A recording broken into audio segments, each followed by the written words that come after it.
welcome to the Horror Hangout podcast, a podcast where three bearded film fans watch the best and worst horror movies of all time. My name's Luke Kondo with Kate, and I'm joined by my regular co-host, Mr. It's Mr. Ben Errington. and Mr. Andy Conduit Turner. Hello, everybody. Just the three of us today. Just the three of us, yeah. How are you Just the doing? three of us. Good. I'm doing good. How are you doing? Yeah, you guys enjoying the heat? Yeah. It's not I don't too know bad. about, don't know about It's enjoying it. I think like tolerating it, maybe. It's not my natural. Yeah, I'm not particularly into it, especially sleeping. I run on hot anyway. I'm ever such a clammy type. Yeah, pretty hot. yeah. He always struck me as a moist man. A moist man. Yeah. I am a moist man. Do you I've gotta find you sleep. get more dreams or more dream activity when it's like a hotter time of year? In my dreams, I'm beautiful and bad at all And at all dry. times, and Yeah. dry. And No, also the Wizard Master. Yeah. I don't think I've been dreaming a lot lately. Been a bit worried about it, actually. I You've been find What on does it mean? Been on the Hypnosil. Yeah. Yeah. Too scared of his dreams. I find my dream activity gets more active around this time of year. The other night I fell asleep on the sofa and I knew I hadn't like locked the front door. And so I got up and I was like, oh god, someone's gonna try and get in. I need to lock the door quick. And I put the keys in the front door and they fell out of the floor onto the floor and I picked them up really quickly. And as I stood back up to put the keys back in, there's a face behind the frosted glass. And I tried to lock the door super quick, and the guy was pushing against it. And then I woke up and I was still lying on the sofa, just like worrying about. Oh like, wow! About a Freddy Krueger at the door. Yeah, he looked like I didn't see his face really, but he was like a frosted glass shape. That's all I saw. Shame, a Michael Myers man, a Michael Myers man. Yeah. Have you seen Yeah. the Michael Myers challenge on social media recently? No. To stab some baby Just go stabbing. That has gone worse. So basically, two people are like in a garden somewhere. They set off and they both run for the door. So basically, the aim of the game is to get to the door and unlock it by the time the other person who's just walking towards you, like Michael Myers, to see if you Yeah. would make it. That's cool. Yeah. Yeah, I haven't think done it. maybe- Has anyone done No, it? I don't know. I think I'd panic. Whenever there's pressure on to like get the key in the door, it always goes wrong, doesn't it? And also, Yeah. I've got two keys that are like identical, and I'm honestly 9 out of 10 times put the wrong one in. Yeah. What you need to do is have a kind of Robocop contraption in your wrist that shoots out the key whenever you need it. It's just one key. You Yeah. gotta punch the door handle and it unlocks it. Like an Assassin's Creed type Just Like a hidden just blade. use hidden keys. blade.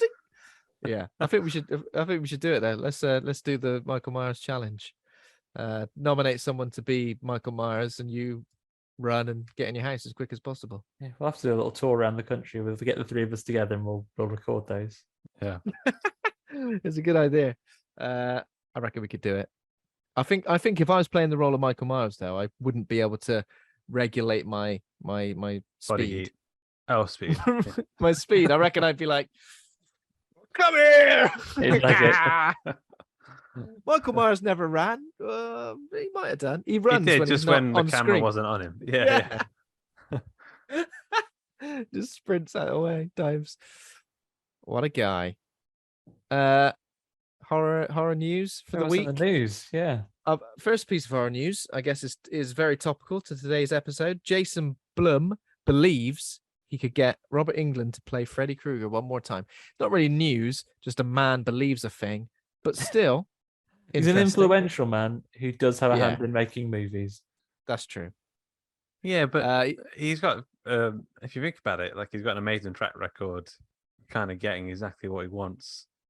Like the Halloween franchise. What other franchises? I has think he he's had followed? what he wants enough. I think He's had his fill. he's had his fill. He wants to have his cake and eat it too. I reckon he's no more cake for you.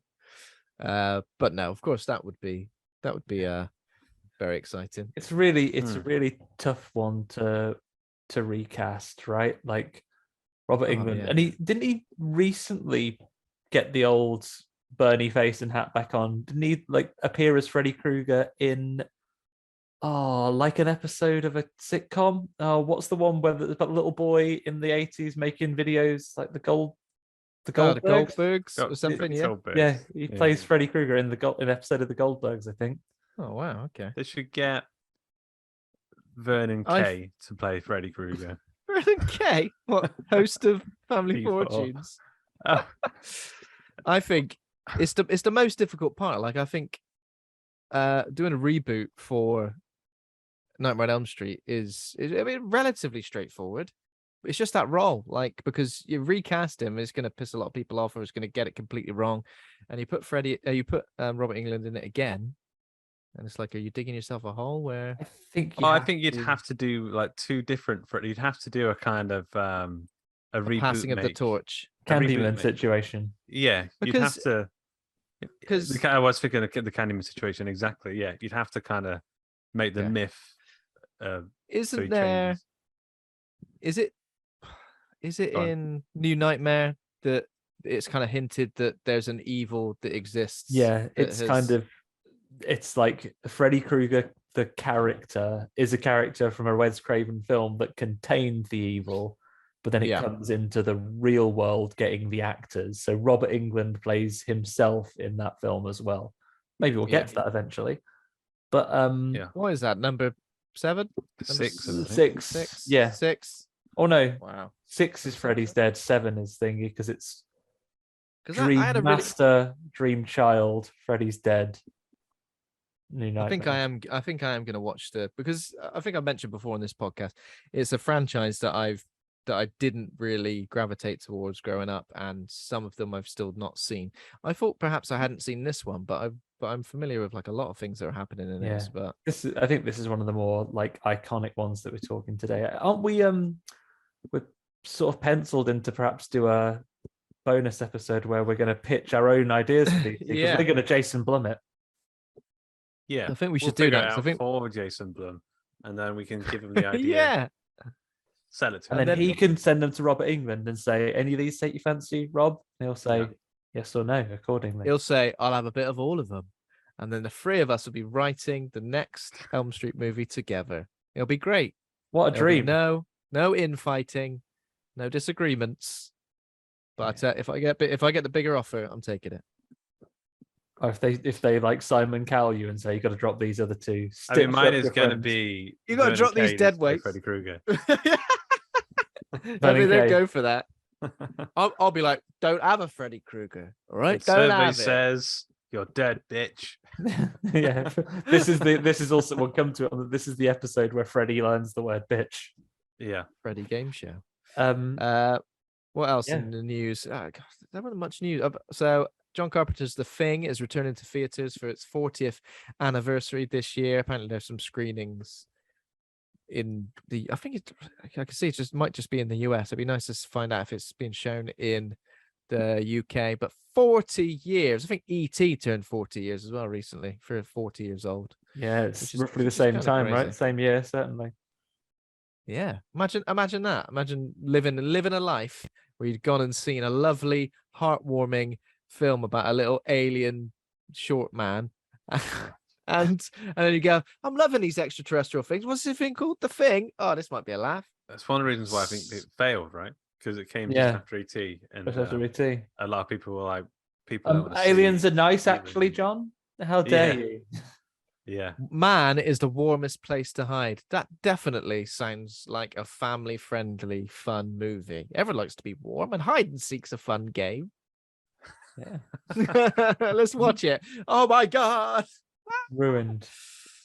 Used to be terrible. Even the sight of the Thing VHS finger spine, the finger, even the sight of that used to scare me when I was a kid. I'm like, oh, what is that? Ugh. I think because I can't remember what pictures I had on the back, but it definitely had some gruesome. The big old chest opening up, the teeth. Yeah. I'll have to have a look, see if I can find out. But yeah, 40 years of The Thing. That's pretty exciting. We obviously reviewed The Thing, and it was one of the first episodes you appeared on? No, it wasn't the first episode. It was reasonably early. All I remember is that Axel is in the. Yeah, Axel's on the picture. It looks like Axel is like attached to me, like the Thing. The 6th of July, 2018 is when we Wow. reviewed the thing. It Lifetime was ago. episode 61. So if you want to find out what we thought about that, then go check it out. Spoilers, you think it's And- dead good. And the only Yeah. other thing I've got down is, and I guess one of us is going to speak about it, and we're going to all speak about it next week, is that the Black Phone is now out. Mhm. Who's seen it? Luke, I you've went to seen it? watch it. Yeah, I went to watch it. Oh, the you've night, seen yeah. it. Okay, so we won't go into that, but I'll just say, think review-wise is getting some good traction, right? I don't. Yeah. So I had a really weird experience at the cinema. I mean, so the film. You've had some just- weird experiences at the cinema recently, right? Yeah. The film. Go watch it. It's at the cinema if you can. I'm not going to give you a review, but I'll just say it's worth watching at the cinema. But then after we finished the film, we came outside. Me and my friends, we were talking a bit about it. It was late at night. It's like 11:30, I think. And a guy walked over to us, a random guy in the middle of nowhere, and said, "Oh, you're talking about the film you just watched?" And we went, "Yeah." And the guy, so have you seen the trailer? Do you know much about the film? Yeah. Yeah, the grabber, is that what? The grabber steals a kid and puts him in his basement, basically. And the guy was like, "Yeah, it was crazy how it was all in his head, and he was the kid, and it was just him reliving these weird memories from when he was growing up." And then we all looked at each other and went, "What?" And then he goes, "Yeah, it's weird. It was all in his head, wasn't it?" And we were like, "No, that didn't happen at all." And he goes, "Yeah, I actually didn't see the end. I kind of walked out at the end, but it was weird. It's all in his head." I was like, "What's happening? Why would you come over to someone? And if you didn't even see the film, like if you didn't even see the ending of the film, you saw sort of 4 people, like, I'm gonna go tell them how it ended, even though it didn't end that way." And it was bizarre. It was really bizarre. That is bizarre. Yeah. I mean, it might be that this guy's got the most genius hobby of all. Like, go around. Can you imagine all the films you could do it to? Oh, all right. Seen that Bambi, have you? Oh, the fact his mum comes back at the end.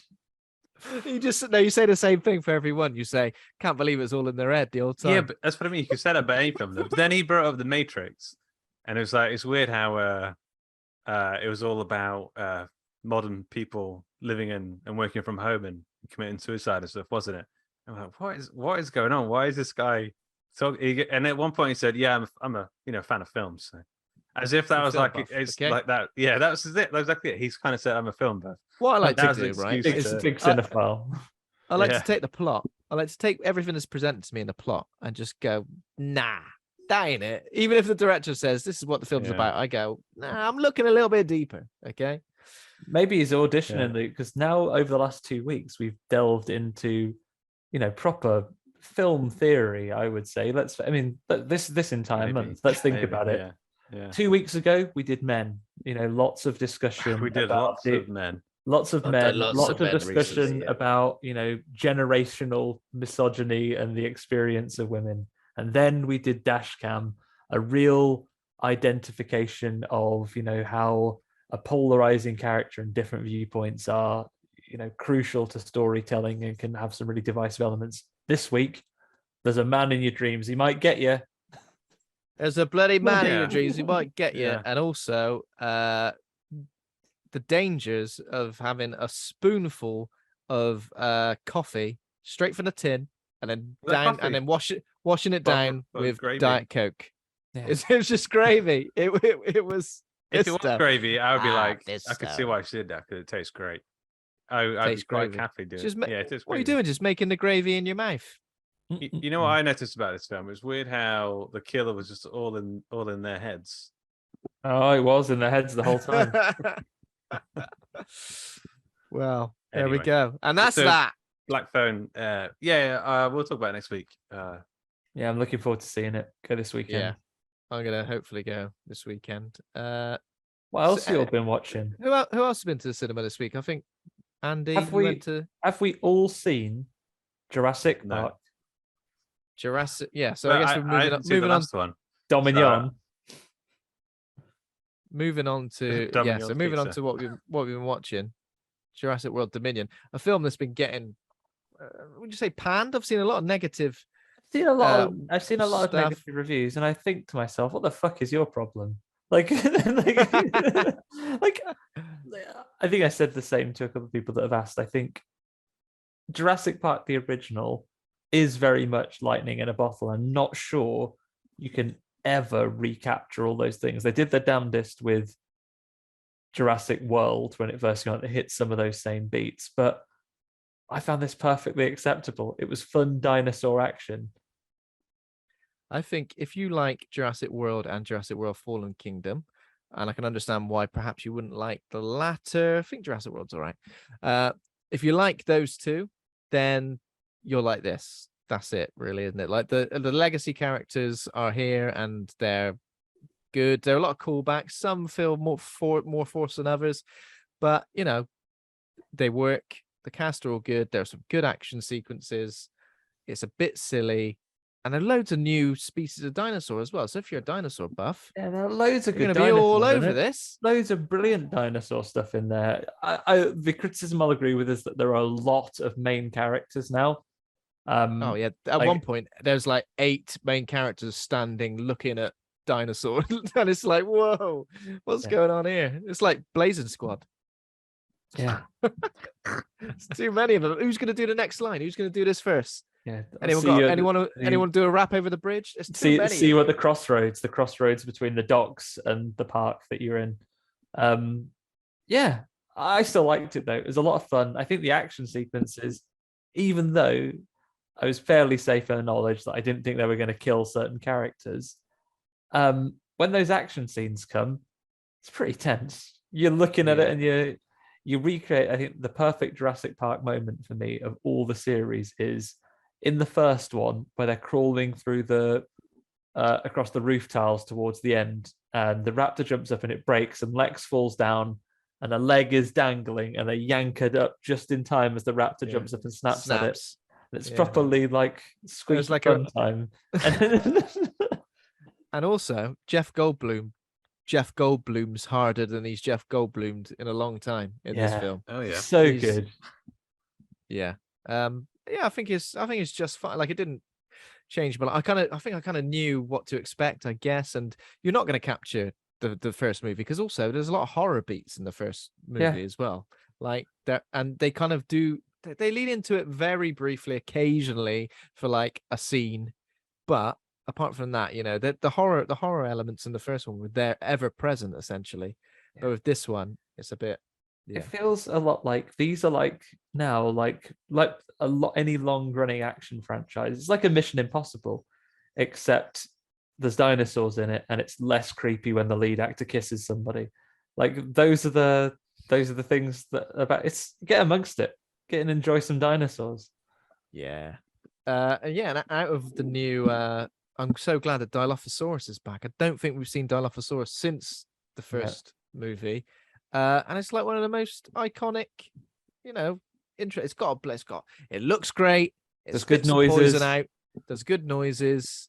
It's got also one of my favorite lines ever of the franchise is when Dennis Nedry says, "I have nothing on me. I have no food on me." And you know what he means. The dinosaur don't think that. Check it out. Why not? Yeah, I think it's fine. Like I certainly don't think it's deserving of the kind of critical response it's had. Yeah, I'll check it out. I didn't see the last one, so I feel a little bit behind. I think of Jurassic World, Fallen Kingdom, and this, the last one is the weakest, and this one, I don't know. I struggled the most with it. I think Fallen Kingdom has got like the least amount of rewatchability, whereas Jurassic World, if it's on, I'll be like, oh yeah, I'm watching this. Jurassic World I've always rewatched. Dominus Rex. I think Fallen Kingdom makes me a bit sad in the middle, and then the start of this one made me feel sad too. But it's all right. There's some really nice stuff towards the end. But I think you'd give Fallen Kingdom a go, Luke, because it's got like it becomes a gothic horror film towards the end. Okay, I'm interested. Yeah, it's good. Yeah. Anything else? You go. Did you watch Mad God? I'm just about to start it. Can't wait though. It looks fantastic. I watched Mad God. I feel like I may need to watch it again because I definitely had it like on while I was doing something else, and then I was like, I need to give it my full attention. I think if you're gonna watch it, you have to know full well that it is an art forward film rather than a kind of plot heavy film or anything like that. like it's like an assault on the senses. It's more about creating an atmosphere and a world, and you're just kind of along for the ride to witness it all. But there are times, like right at the start, where the little coal miner guy is like being dropped into this world where it is kind of magical, like it's amazing. And I love the mixture of life-size people, like actors, placed in the miniature world. Yeah, it's I mean, how did you feel about it, Ben?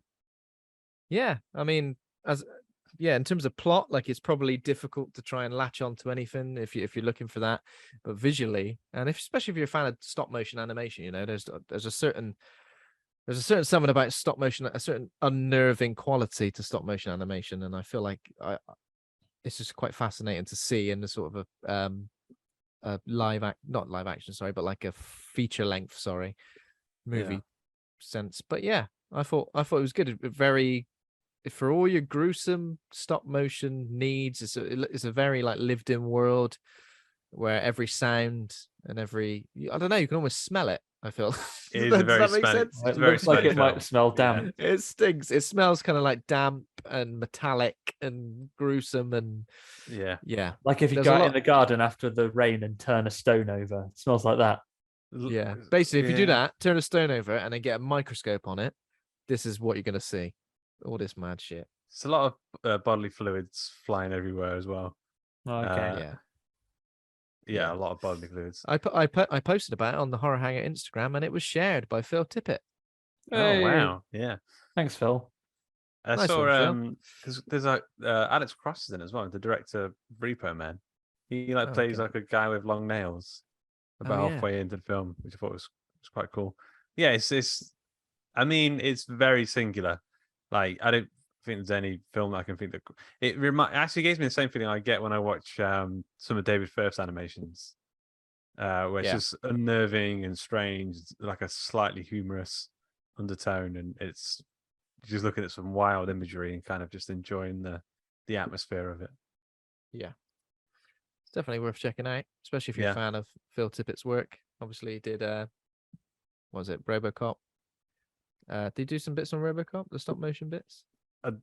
Yeah, maybe. I don't. He's done loads of things, isn't he? I saw he was credited. I know, like Star Wars, Jurassic Park. He's been involved in. Yeah. And a lot of like recent stuff as well. I think some video games. The credits list was massive when I had a quick look at it. Yeah. I'm gonna looking forward to catching up on that. I'm just looking at his list of visual effects work. Willow is one of them. Oh yeah, I recognize. I bet when Warwick. They do a spell on something under the water, and it comes out even worse with like more heads or something. Oh yeah, I can't remember. Yeah, he definitely did that. He also does the special effects on Willow's. Willow's not a real person. On Warwick Davis's quiz show Tenable. Does he? No, I'm joking. Hello and welcome to Tenable. Does the Vortex? Warwick Davis. You are terrible at Tenable. Off to the Vortex. You're terrible at Tenable. Now, please. No, I've been doing Warwick Davis on Tenable all week. I've been doing for some reason. I think I saw it and I realized that's the only impression I might be able to slightly do, and that's enough. No more. Anyone else seen anything? Couple. I'll rattle through them because done quite a few that in the last few weeks that I forgot to mention, but I know you'll have words for them. Very quickly first, have you guys both watched Peacemaker yet? No. Finished it. It's very good. No spoilers. It's got some horror elements to it. You guys both know James Gunn. You know exactly what to expect, but it is, I would say, it's some of his best work. It's really, really good. Oh, wow, okay. Really engaging, really snappy dialogue, really, really fun. But also, I think James Gunn is the best at, I think, taking something which is at surface level, over the top, stupid, schlocky, really tongue-in-cheek, but then sneaking things into it that are really nice and heartfelt and a lot deeper than you'd ever give them credit for. Yeah.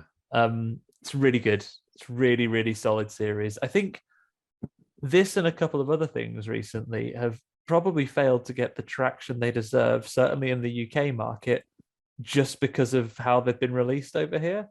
Because we kind of got them we've kind of got them after the US and on a channel that not as many, on a network or platform that not as many people have got. Realistically, if you really want to make a big hit, and I know others are available, but you really want it to be on Netflix or Disney Plus, ideally, right? And then when it's on some of the others, like a Now TV, that's kind of secondary. And if you combine it with it being out several months after it was done in the US, it's had its time when most people online were talking about it. But it's worth going in and investing in it for sure. It's really good. I also did, as well as Jurassic Park. Luke, I know you're a big fan. I did watch Spontaneous, which I think is enough to talk about from a horror point of view. Have you seen it as well, Ben? I've not seen Spontaneous, no. I'd recommend it. Like, it was really good. Was it 2019? I think. I think so. Yeah. Yeah. How did you feel about it? Yeah, I really, really didn't know what to expect. I think you might have recommended it. Yeah. So I watched it there. And again, it's got that feeling. I think the dialogue is very tongue-in-cheek, very kind of punchy, snappy dialogue. It moves along at quite a pace.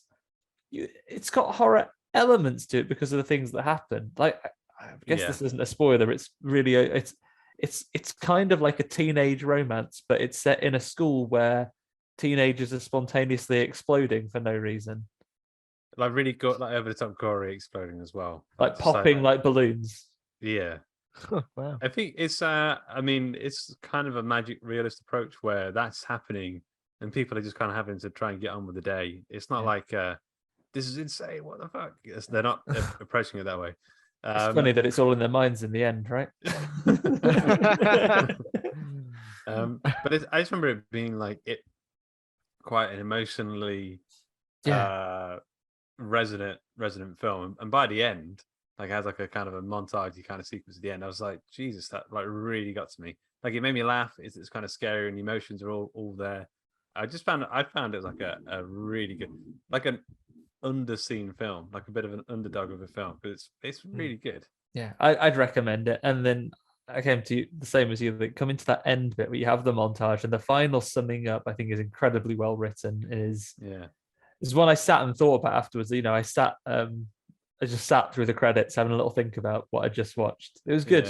Yeah. Nice. And then the last one on my list for the last week or so that I forgot to mention previously is a film that brought up a few controversies a couple of years ago. It's a few years old now.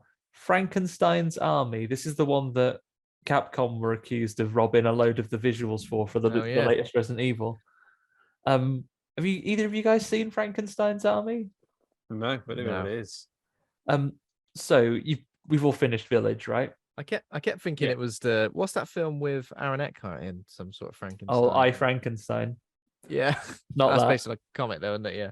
It's so the thing that they were accused of taking off, the Resident Evil guys were accused of taking off, is the factory section at the end where you've got loads of like biomechanical zombies. Yeah. Particularly the guy with the propeller, like an oldie time airplane propeller for everybody, because that is literally one for one from the movie, a movie that came out a few years before. So Frankenstein's Army, it features like Russian soldiers in the later stages of World War II. They're liberating areas of Europe.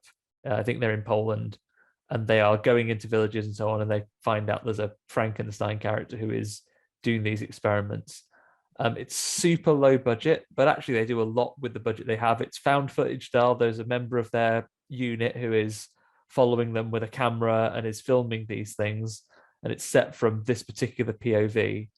But it's quite claustrophobic in places. You do see the creases where the budget is limited, but there's some really interesting stuff. And to talk about the controversy a little bit, I guess you could argue that something with a lower audience and being lesser known, arguably some of the character designers might not have seen this stuff. I'm not a court of law. I've never claimed to be, but when you look at it as a casual viewer, when you look at it side by side, you can definitely see how definitely see the similarities really, really heavily. So while we can't be part of making the legal decisions, it's worth checking out that film if you get a chance to. Forget what That's platform cool. it was on now, but it's worth watching. And if you like found footage, you could do far worse. Yeah, that propeller head definitely looks Yeah, like one, I mean, like you said, 1-for-1. It's 100% identical. Yeah. And I think wow. it's made all the more, it feels all the more blatant in that it's got a very similar, like, grimy, cobbled together feel to it, as you see in that section of the game as well. Yeah.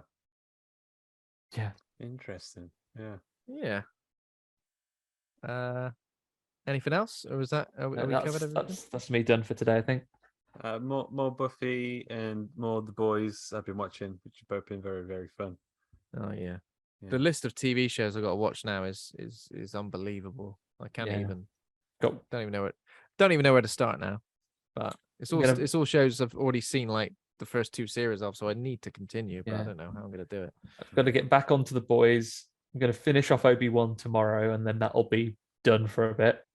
I'll tell you one thing. I forgot about that. So, are you guys fans of the Sandman comic? The Neil Gaiman Sandman series? Yeah, I mean, Yes. it was a long time ago that I read it, and I think I only ever read some of it once. So We've I've not read all of it, but the bits I've read are really good. Well, so, we did see there is like the Netflix TV show trailer, yeah. But we've been listening to the Audible adaptation, which is like this huge production. It's like James McAvoy. As I say, is that the James McAvoy one? Yeah. Yeah, it's like Kat Dennings plays Death in it. It's like a really incredible cast. And it's a Dirk Maggs production, who's a kind of a bona fide audio wizard from the ages. And it's when we first started listening to it, I was like, wow, I think this is almost too much. It's super bombastic. Like the amount of production, it's like they've gone anything that could be anything that could be a noise related to this series, either digest it like part of the story or in someone's head. We were having it in. Like there's so much going on. But then when you kind of get into the flow of it a bit, and it's like kind of astounding. Like it's really, really good. And if you're a horror fan, it's got plenty of horror moments in there and horror notes. But it is a great series. And in a way, I'm kind of preferring some of the audio stuff as opposed to what I read in the comic. But maybe that's because I know the comic quite well. And this is just adding an extra kind of bringing it to life a little bit without spoiling anything, Luke. I got it, and when I had an Audible subscription, so it's in the endless pile of content for me to get through. Do they do the Dr. Destiny bit from the first volume? Holy shit! Yeah, it's quite early on. Yeah, it's quite early in the comic as well, isn't it? Yeah, and it's really good to do 24 hours inside that cafe thing. It's good. It's really gruesome. That's some of the most horrible comic writing ever. It's great, but there's a scene before that where Dr. D is getting a lift from like a nurse towards wherever he's going to get the ruby. And I remember that bit in the comics. I remember it like really sticking with me because they build it up as if she's, I don't know, they kind of build like they're building like a bit of a friendship between them. And it just kind of ends really suddenly and sort of harshly. I won't spoil it for people, but it's just the voice acting adds a lot to it. Like there's a bit more, I don't know, because it can be quite dialogue heavy, the comic, and it'd be quite text heavy at times. Whereas this, you just put it on and it forces you through it in a way, in the way that audiobooks do. Yeah, I might try and get on that and do it before the series. Yeah. The last bit we just listened to was the Hob. You know, the guy who decides not to die. Okay, vaguely, but I couldn't tell you much more than that. It's good. I'm really enjoying it, and I can't believe it's so long. It's like 13 hours, but we're only halfway through, and it's done so much of the story. Wow. Yeah, need to get on and do that. Yeah. Other than that, though, Nightmare on Elm Street 3. Someone else who's all into dreams. I think lots of this has been connected. You talked about a chat with Big Nails. You talked about dreams, like Sandman. Now here we are. Look, give your nails a trim down, mate. The guy at the door that you had in A Nightmare. Yeah, it's all connected. All back to old Fred Krueger himself.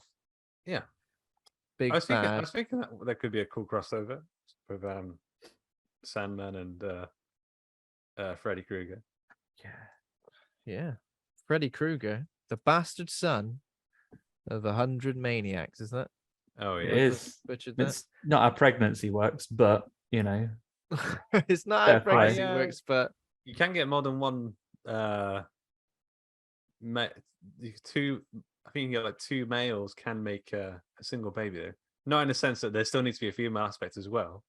I can't remember what it's called, but like two characteristics from two different men can. I'm going to look at. I mean, I put it to you that science. to work this out, these scientists have got too much time on their hands. Yeah, and semen. Oh yeah, look at this. I got so much semen on my hands. Somebody get me a bit of kitchen roll. Okay, so this is the third Nightmare on Elm Street movie that we've done on the podcast. We did obviously the first very early on.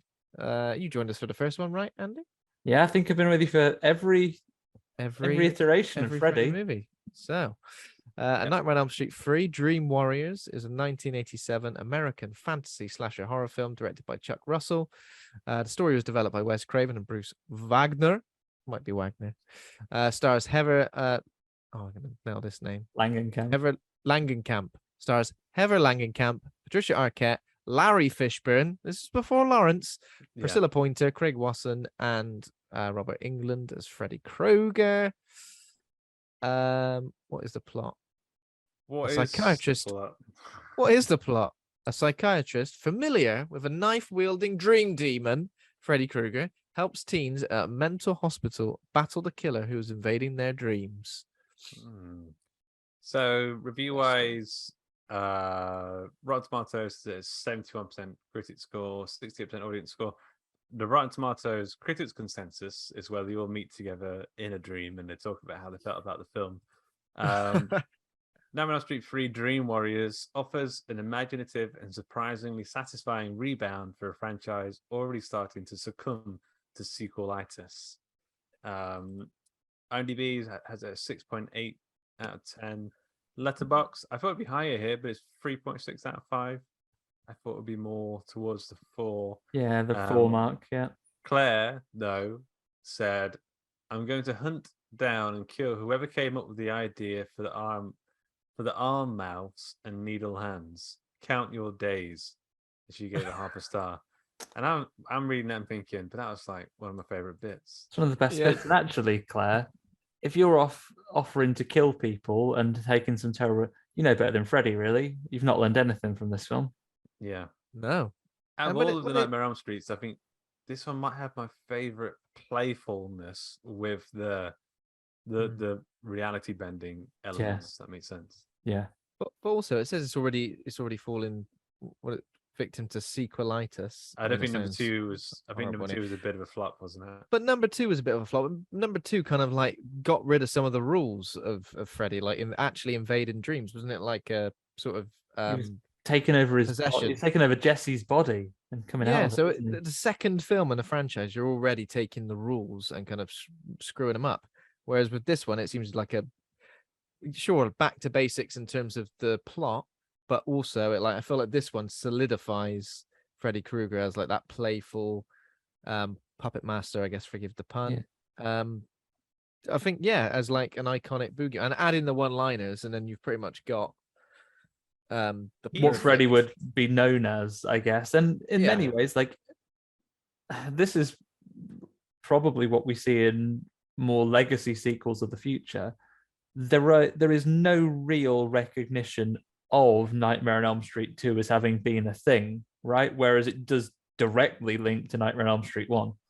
Mm-hmm. Yeah. Sorry, Luke, did you have another review you're gonna? No, quite said it all. You had a look on your face, which was like, I got something to say, and you guys are. I usually do 2 of these. No, I think I was going to say. I mean, so he does quip a lot in this one, but I also feel like he's still scary in this. He's still kind of weird looking. He's not doing Super Freddy or playing with a Nintendo Power Glove as he will go on to do yet in the series. He's still got a lot of menace to him as Freddy in this, and a lot of mystery. And also, like the backstory of him is getting fleshed out a bit more. It's getting a couple of extra little bits. Does it get any more fleshed out than this? I feel like this is as much fleshed out as it gets. We've got some more to come. with his daughter, and Ghost Mum makes another appearance, and all kinds. Ghost Mum. There we But go. I think this is the The franchise. Ghostman bin. Yeah, the Ghostman. Delivered some exposition for you. That's my favorite way to receive it. The Ghostman. Yeah, comes really quietly as well. Comes in, doesn't set the dogs barking. I think this like what Freddy and Nightmare on Elm Street becomes, and I've mentioned this before previously. This is the difference between franchises versus something like Nightmare on Elm Street, where you see, even though Wes Craven's involved again here, his involvement is sporadic in the franchise, and you have other directors and other writers and other filmmakers, all with a really huge motivation to go and make the franchise their own and do something very, almost deliberately very different, to take it in a new direction, do something that stands out. Is this Wes Craven's last involvement before New Nightmare? Or New Nightmare, I think. Yeah, I think it is. Okay.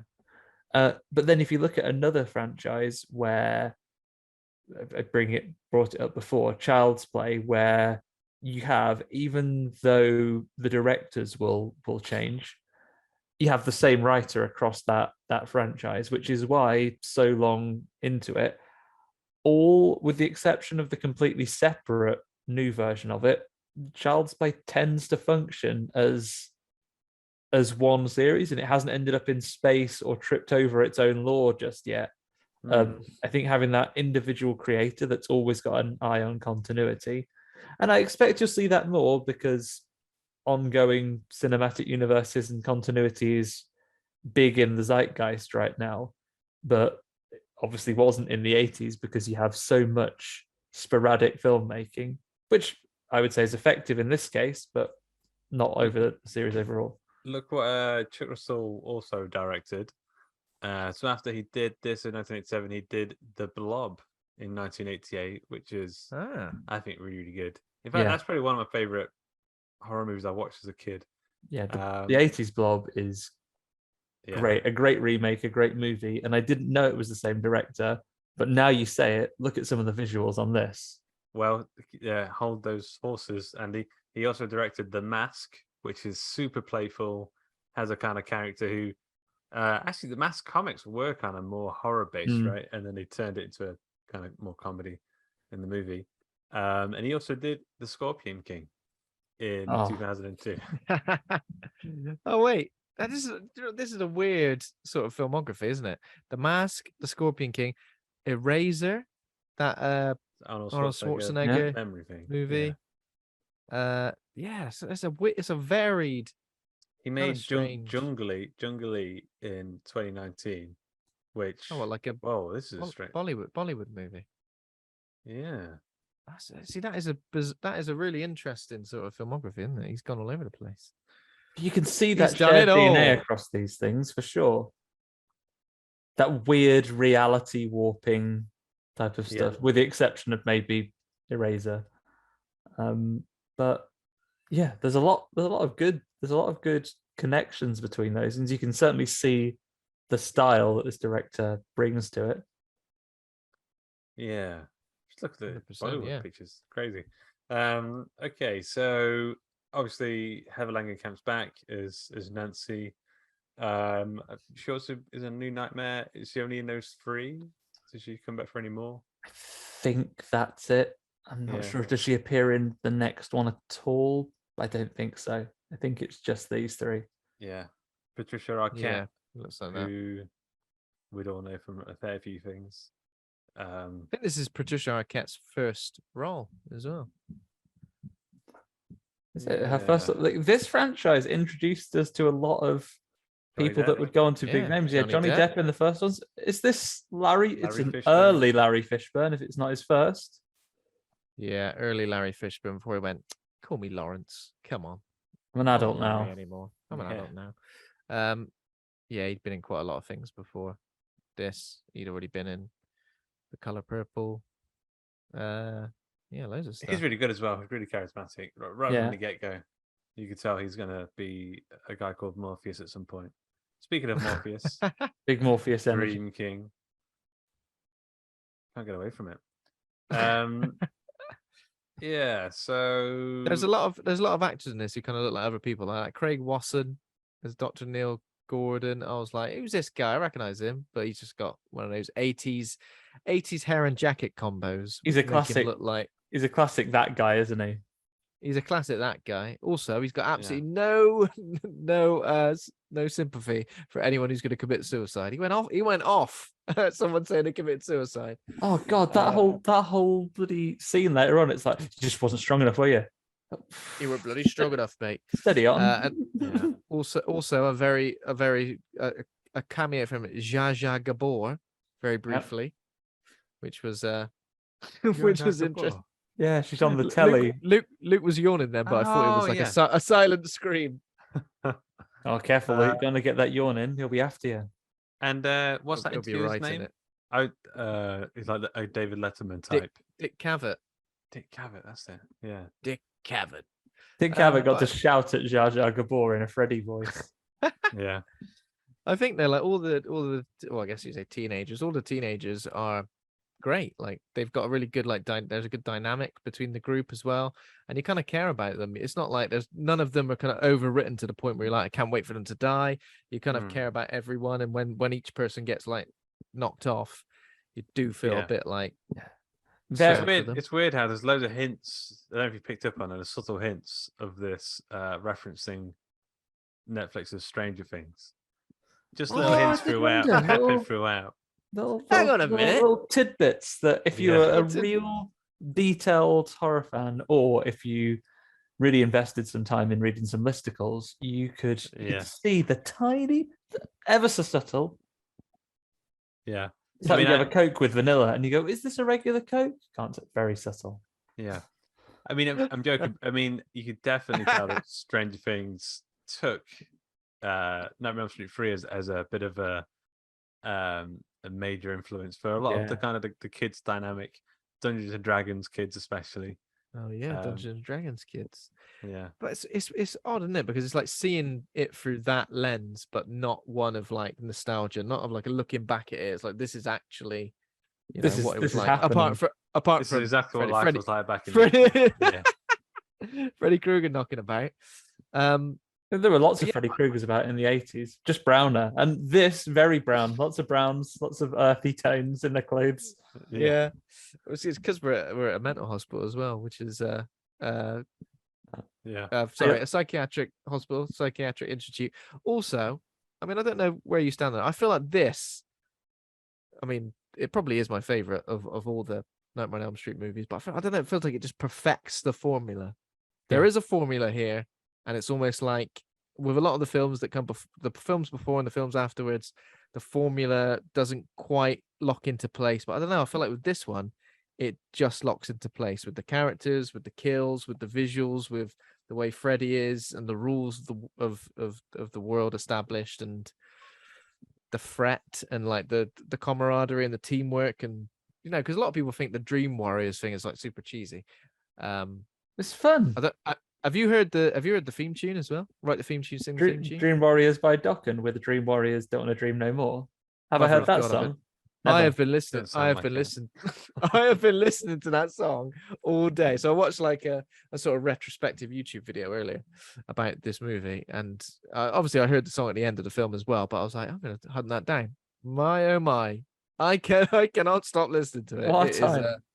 What a time to be alive. It's someone like died. Like it's someone like crystallized the 80s and like got the whole decade into like a little pipette, and that's it. That's the song. Apparently the movie, the song, the music video of the song was on the VHS before the movie played. So obviously you get the trailers and stuff sometimes at the start of VHS. The music video was on there. That's just amazing. I love it. Yeah, what a banger. It's put together really nicely. But yeah, shall we anything else on the cast or crew? I have got a little tidbit, and I'm afraid I don't know the actor's name off the top of my head. You can help me out here. The actor that played Kincaid, the guy who's very strong, he got the part in it because he had a real shit time getting to the to his audition for the role, and the director said, "Oh, give us what you got," and he just like cussed him out. he had a really bad time getting there, and he was like, "Oh, go on, what are you going to show us then?" He just like, "Oh, fuck you, man." He was like really pissed off, and he was like, "That's Kincaid, get in." Just having an awful day. Ken Ken Sargos. Sargos, yeah. Ken Saga, yeah. I don't know him from anything else, but yeah, he's great in this. He's on Twitter.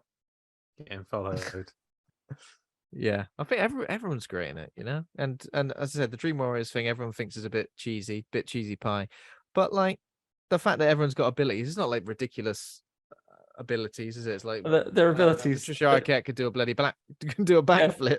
There are different levels of abilities. You can tell the guys' names of levels of imagination. There's like, I'm a wizard, I can do knife crime, I do backflips, and then Joey, his dream power, at least for the first half of the movie, is a guy that might get his fuck on. Like that's his ability. Then he can do a big shout later on. A massive shout. That's really weird. The whole relationship with the nurse is quite strange. But yeah, I understand. So it starts with the opening credits are like, look, first of all, what did you think this was? I was like, is it somebody making pancake batter?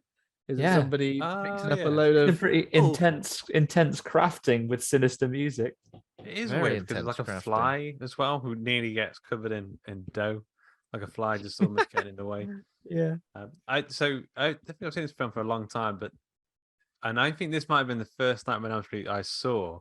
So I've got memories of just like waking up in the middle of the night watching with like midnight movies on, and that seeing the little house, like the model house, and Patricia Arquette building it. That's a really strong visual. It's never really left me.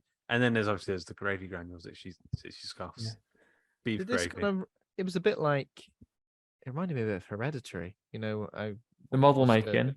Model making, yeah. If you watch Hereditary like years later, you might see a few subtle hints. Hang on a minute. Someone's seen Hereditary before they made this film. But yeah, I love those little. There's something really like odd, isn't there? Like about just these little miniatures, because you're always expecting, can you see a little figure in there? Is that figure? Yeah, it was good. And so she coloring in lolly sticks, proper 80s crafts. Proper 80s crafts. Yeah, she's on it. Middle of the night as well. But she's got a Tracy Island in the house. She's made with Did you build a Tracy Island? Nah, didn't like Thunderbirds that much. No, it was more of a Captain Scarlet kid. I didn't, but my friend properly did the Blue Peter Trace Island, and it was amazing. It looked so good. I was kind of jealous about it, but yeah, I don't know if he's still got that. We live in such a weird, like, this is a very brief aside, but it's very strange that like that was a program that was from years before any of us were born, and it had like this huge resurgence when we were like proper, like with no new content realistically. Like it was just the 60s puppet show again, right? Blue Peter? No, like Thunderbirds. It was just the same thing again, and it became so popular. They look so real. It became so popular that they had a line of toys, and that is weird. Now it's a cultural touch point that there was a program that taught us how to make this toy that was out of stock. But now that I think about it, it was mainly my dad going on about like Captain Scarlet and Stingray, and I think my dad pushed it onto me a bit. It's like, yeah, they pushed you into it. Yeah, some people get pushed into religion. I got pushed into puppet based 60s and 70s television programs. Yeah, but she's into it anyway. Patricia Arquette's been watching the equivalent of Blue Peter that they have in fictional Elm Street. In Elm Street, yeah. And she's doing some late night crafts. She's put a lot of time into it. She was like painting all of the fence posts, putting them all up. And I don't know why she was doing it. It's just to keep her up. Just to you got a hobby. Like she didn't have a.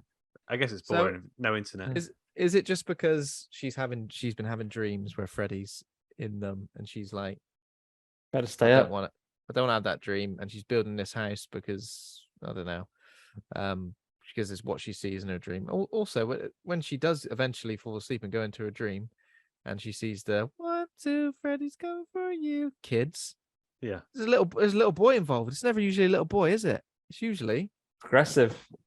Yeah, it's usually 2 little girls. Where's this little boy come from? Is he a recent victim? Freddy's an equal opportunities murderer. And I tell you what, say what you like about Freddy. Nancy will go on later to say he was a nasty old child murderer, and then he became something even worse. Tory MP. But say what you like about Freddy. Really solid branding. That guy knows. He's got a song. He's got a very distinct look. Which makes sense because in later films, I think it might even just been Freddy versus Jason. The way he's like an idea virus, really. It's his branding that keeps him alive and keeps him in people's imaginations and in their dreams. As far as I know, though, in any of the, even though in the sequels we will dive into his history a lot more, we never see him get his marketing degree or anything like that, but he's very good at it. Natural talent. That'll be in the remake boot where he gets that. Or it'll be in the pitch that I give to Jason Blum. So Freddy Krueger, marketing executive, goes too far, kills a load of kids. But yeah, he's got really strong branding. Patricia Arquette meets a little girl who, if we believe this little girl, she goes, "Oh, hello, little girl. What's your name?" And the little girl goes, "So, little girl, haha, beautiful name for a boy or a girl." Sort of tricycles off into a boiler room. Boiler comes on. Yeah. She goes, "Oh, Freddy's home," and then Patricia Arquette again. Great conceptual nightmare moment because you can't run in a dream. It's awful. Yeah, and then she ends up in the tar like Harry and Marv in Home Alone. Which one? Marv. I think Marv ends up in the tar on the stairs. He marves her. He marves her. But also, immediately, as soon as she picks up this girl, I'm like, that is like a doll now. That's the most obvious doll I've ever Was Patricia Arquette not covered by their insurance to carry a real child? No, she would have fallen and just crushed her in the tar, smushed. Yeah, she'd made a lolly sticks. Yeah, well, tell you what, she's made of in a minute. Made of a bloody skeleton. Because she finally gets away from Freddy. The little girl goes, "Oh, cool, Lobby, you're right in me." And she looks down, bloody bones. Yeah. Well, I'll tell you what's effective when she walks into the other room and there's loads of people hanging. Yeah, well, that's effect. That is gruesome. That I think if I had seen this as a kid, I'd forgotten that bit. But that would have really, because it's literally a room full of hanged teenagers. Yeah. How did she get out of this level of dream? Did she jump through the window or something? She jump scares herself awake, and we get the classic. It's another classic Freddy maneuver where you think you're awake, but you're not really. Yeah, I loved his little faucet fingers. Yeah, that was really good. Especially because one had knives poking at the end. Yeah, they were like little Mickey Mouse hands. Yeah, because the little white tap. Yeah, so she wakes up, and she goes out there, and then she's not really awake again. Imagine if you'd done that, Luke. You went through that after the other night, and then you woke up in a bit, and you were still on the sofa. It's like a week later. But Fred, one tap grabs a hand and holds a wrist out in a prone position, and then the other Freddy hand, and it's so good because he's in the mirror, really strong visually. Yeah, he's there in the mirror. Sorry, Ben, you go. I'm assuming it's mostly practical effects, isn't it? There's some. Yeah, I think it's mostly I've seen this effect before in it feels like quite an old school effect where you turn off the light or something and you turn it on and then you see the person behind the glass. I'm in the bloody mirror. Yeah. And then when she wakes up, of course, her mum walks into the bathroom and it looks like she's the cut from let her rest. And then immediately she goes straight to the psychiatric hospital. Do not pass go. Do not pay $200. We're getting you straight there. Straight to the psychiatric hospital where her mom is now being like an absolute bitch to her and going I know my daughter, this is just attention. If she slashed her wrist, Mom, probably give her a bit of attention, I reckon. And but surely she has to pay to put her in. Yeah, probably. So if it's I don't know if it's just retention, why not take her to the psychiatric hospital? Well, you've done that cheaper. Now. It's closer than hospital. And she's going, they're trying to sedate Patricia Arquette, Kristen, her name is. They're trying to sedate her. She's going ape shit. She ain't having none of it. She is she's kicking up a right fuss. Full of coffee She's grinds. Full of coffee. She's down in him. She's got the strength of 6 men. At this time, she's just, come here, spinning people around, throwing them. The That's secret why she is can do I'm always somersaults in like, her dreams. It's all like caffeine coursing through her. veins. Probably double jump if you tried. Like, I'm all right at doing gymnastics in my dream. Okay. Anything else? You could probably do anything if it's like a lucid dream or something. this lad's a wizard. That's it. That's Gymnastics is that's fine. as far as I can go, The really. wizard one's a bit of shit though, because he does some wizarding, and Freddy's like, I don't know. He fake. just makes a butterfly or something. you're weak against being stabbed, sadly, still. Some of them get 2 things in their dream as well. Like, some of them get like, I could do a flip, but he gets my legs work again, and I'm a wizard. Yeah. Well, one of them gets like, I look badass, and I'm good with knives. And I got some knives. And I got some knives, yeah. I got a wicked haircut and a switchblade. She's pretty good with them though. She like flips them around. Yeah. Yeah. And gets a couple of good licks It's impressive. Yeah. Couple of good licks in. Yeah. So the mom is terrible. Kristen's been sectioned away in this place despite her mom's protests. But don't worry, because as the doctor is saying, who's this new member of staff we got coming in? It's only our old mate Nancy from the first Freddy film. She's got a great streak in her hair now. Yeah. Do you love how they've made this still quite young actor who played a teenager just about in real time about 3-4 years ago? How they made her look like an adult. She has a grey streak in her hair like Rogue, and she has some pearls.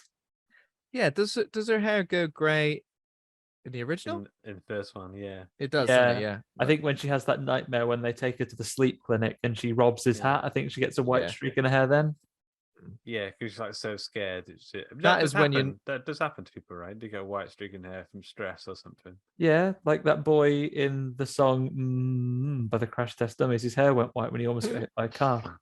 When he almost got hit by a car. Yeah. Well, I thought the whole job was to get hit by cars.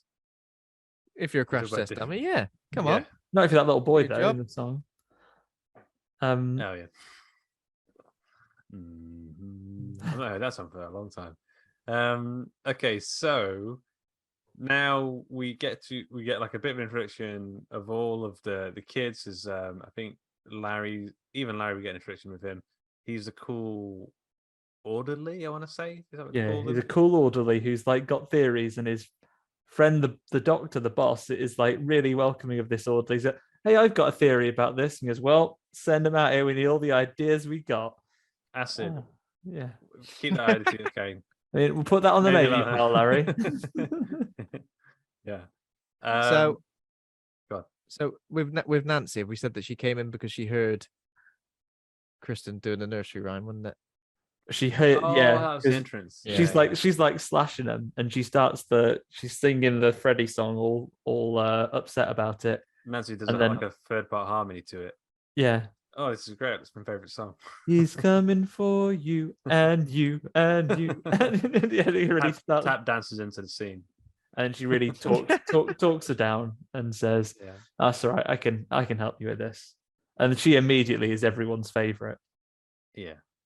I think we meet the rest of the gang here. So we meet Paul, who they call the Walker. Paul Walker is his name. The others don't have insensitive nicknames. What's he doing at the time? He's making models. He makes like puppets. Puppets, yeah. He loves puppets. And then what's her name? The one, is it Chris? Not Kristen. That's the main character. So there's Kristen, who's she's the recent one. There is Paul, who is the sleepwalker.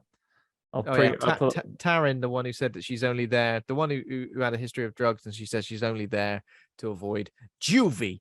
I'm only here to avoid juvie hall. Yeah, I think she says that. But she's also having Freddy nightmares, so kind of Taryn. Come on. Yeah, I mean, they're all having Freddy nightmares. There's not one who's just like, well, I'm alright actually. Well, it's weird. Like they say, they're all experiencing a collective nightmare. But surely at some point they would notice that they hadn't talked to each other before. So like, where is this nightmare coming from? How come they're having the same nightmare? Yeah. They would have pointed out the same guy is there as well. So Kincaid is a angry young man. He's there. Joey is a silent boy. Will. Is Will the Wizard Master? He's the one that is. Yeah.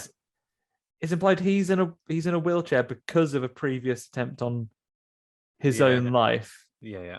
But it was Freddy. We're led to believe. Yeah. Is that the whole gang? Oh no, of course. There's TV girl. I can't remember. Jennifer. TV girl. Yeah, she wants to be an actress. Yeah. Wants to make her thing is that she wants to be on television. Her thing, she wants to be an actress. Don't stop going on about it. Tell us once and then leave it at that. Oh, you want to be an actress? Okay, I'll keep saying it. And I just watch TV all the time, over and over again. No. Freddy uses lots of like jigsaw type logic. Once you get past Saw 3, where people don't actually have problems, it's not that they're criminals or anything. It's that they have a hobby. Yeah. Oh, you want to be an actress, do you? That's embarrassing. Come here, then. Die. What's that? What's that? You've got like a non-destructive, completely non-harmful hobby that you do, like make puppets. We can teach you a thing or two. Yeah. And we have, I think we have a little glimpse of Ghost nun mom in a little bit as well. Ghost nun mum's knocking about. Unnerving. You'd never see in any situation if you saw someone looking like that, a ghost nun mum, you would not just think she's part of the furniture. You wouldn't go, "Oh yeah, ghost nun mum." I guess she mostly appears like, at what is going on? Churches. Like whenever I see a nun, I try and waft my hand through them just to make sure they're not a ghost. Oh, straight across the chop. Sorry. Also, is this the first time in the Nightmare on Elm Street franchise where like Christianity is used against Freddy, because there's like a crucifix and some holy water? Yeah. And obviously his mum's a ghost nun. Oh, actually, in the first one, there's a cross on the wall when he pokes his face against it, isn't there? On one of the bedrooms, he's that.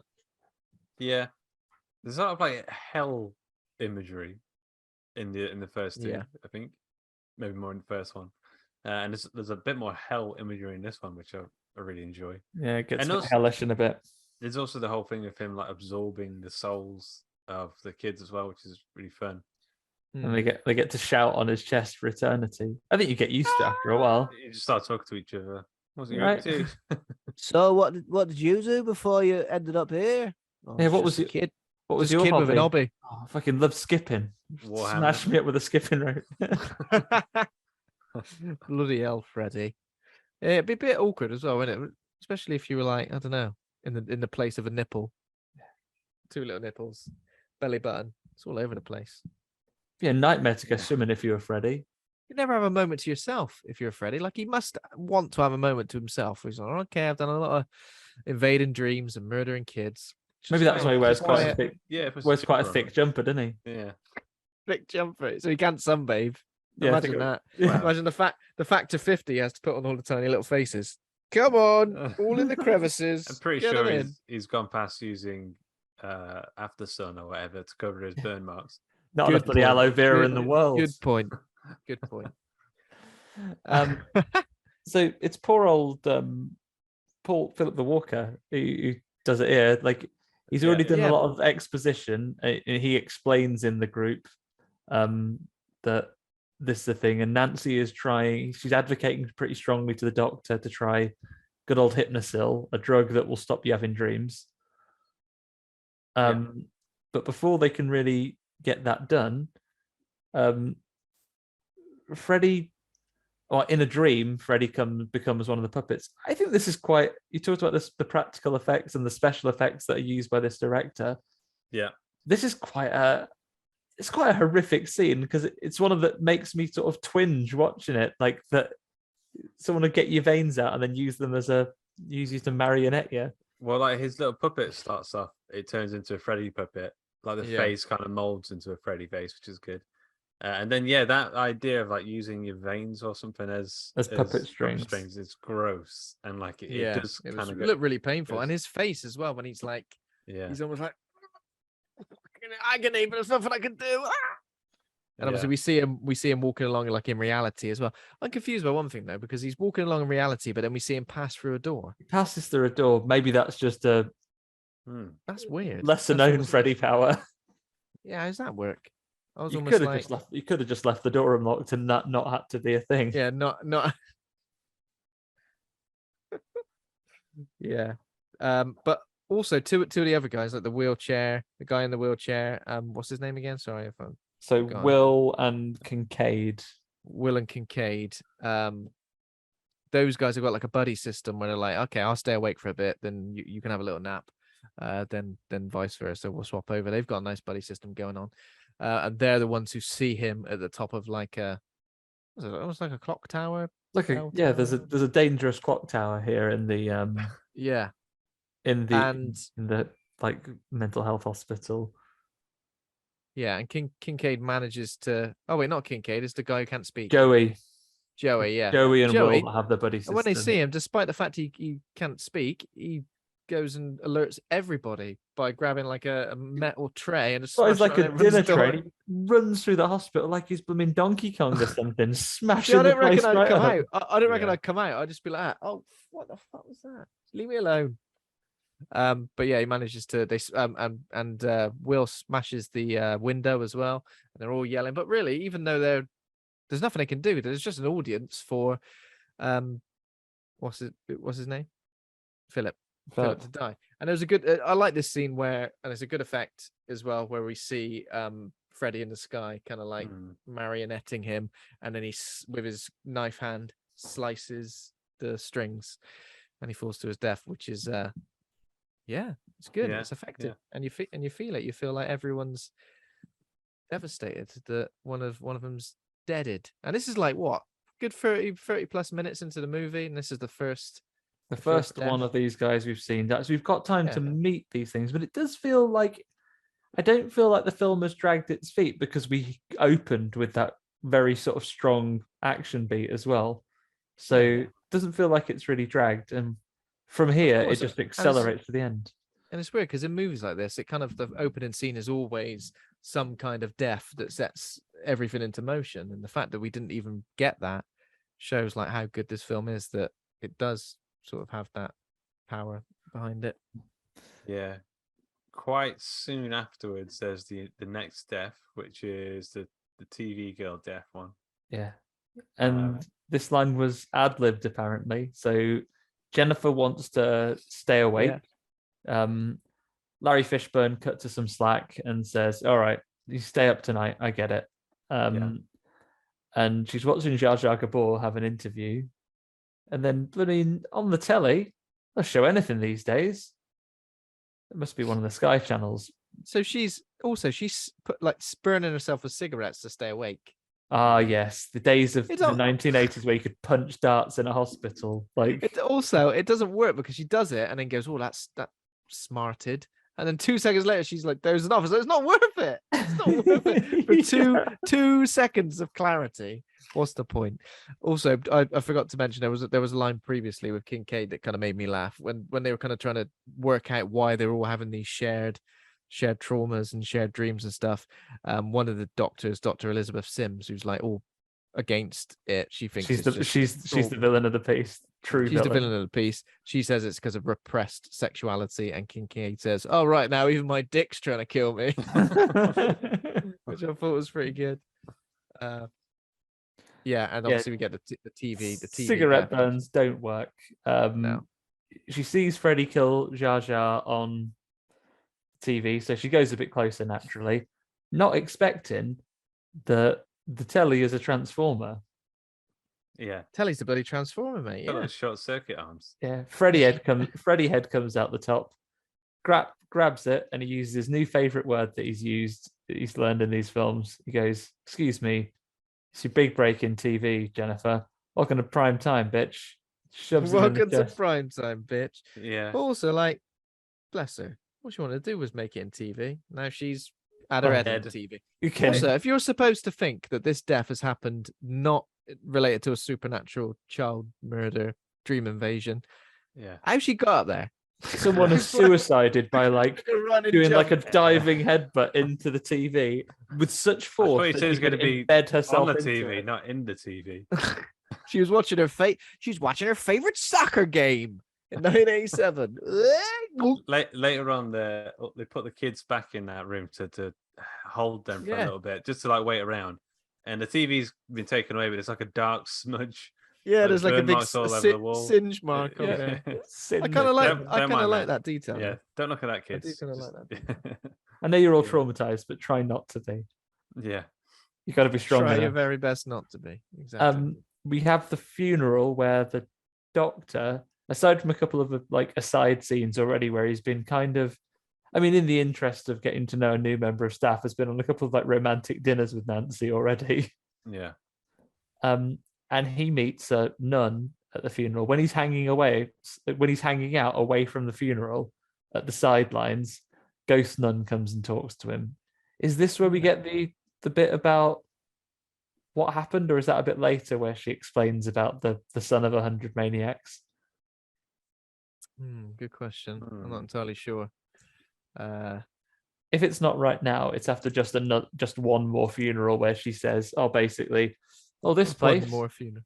this place, massive hospital. Once upon a time, obviously, prison, hundreds of blooming the worst wrong-uns are in here, and a young nurse was trapped in here over the Christmas break and got assaulted by lots of maniacs, and then when they found her, she was with child.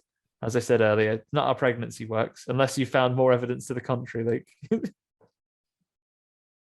The bastard son of 1,000 men. But here's the thing, right? and he was born out of wedlock. Oh my goodness! Do you feel sometimes in films like this they try and like that doesn't set someone up for the way they're going to be in life, like the horrible way that they're conceived, No. But I think films kind of Nature versus establish that nurture. a lot. Yeah, nature versus nurture. I'm just trying to think. Okay, I'll quickly Google it to make sure the two fathers thing is a real thing. I'm like, what the hell do I Google? How do My you two Google? dads. Can two dads make a baby? This is not what I mean. Can two dads make a right? Yeah, I can know. a baby have multiple genetic okay. fathers? This must be real because it's on the internet. Is it possible for it's on Quora of all places? Is it possible for a baby to have two biological fathers? Lisa Landry, she's a medical person, says the only way this could chimerism is the only way this could happen. Chimerism is extremely rare. And also they split up, I think, as a band. They don't make music anymore. They were pretty great though. Only about 100 cases have ever been recorded, so it can happen. But that's for two fathers, not 100. Which means if you The did odds have of a 100 Freddy are dads- astronomical. yeah, I mean Is it that's just what saying, that's how like- you make a Freddy. That's the whole point. Like if you did have that, you get a dream demon. So just don't do it, guys.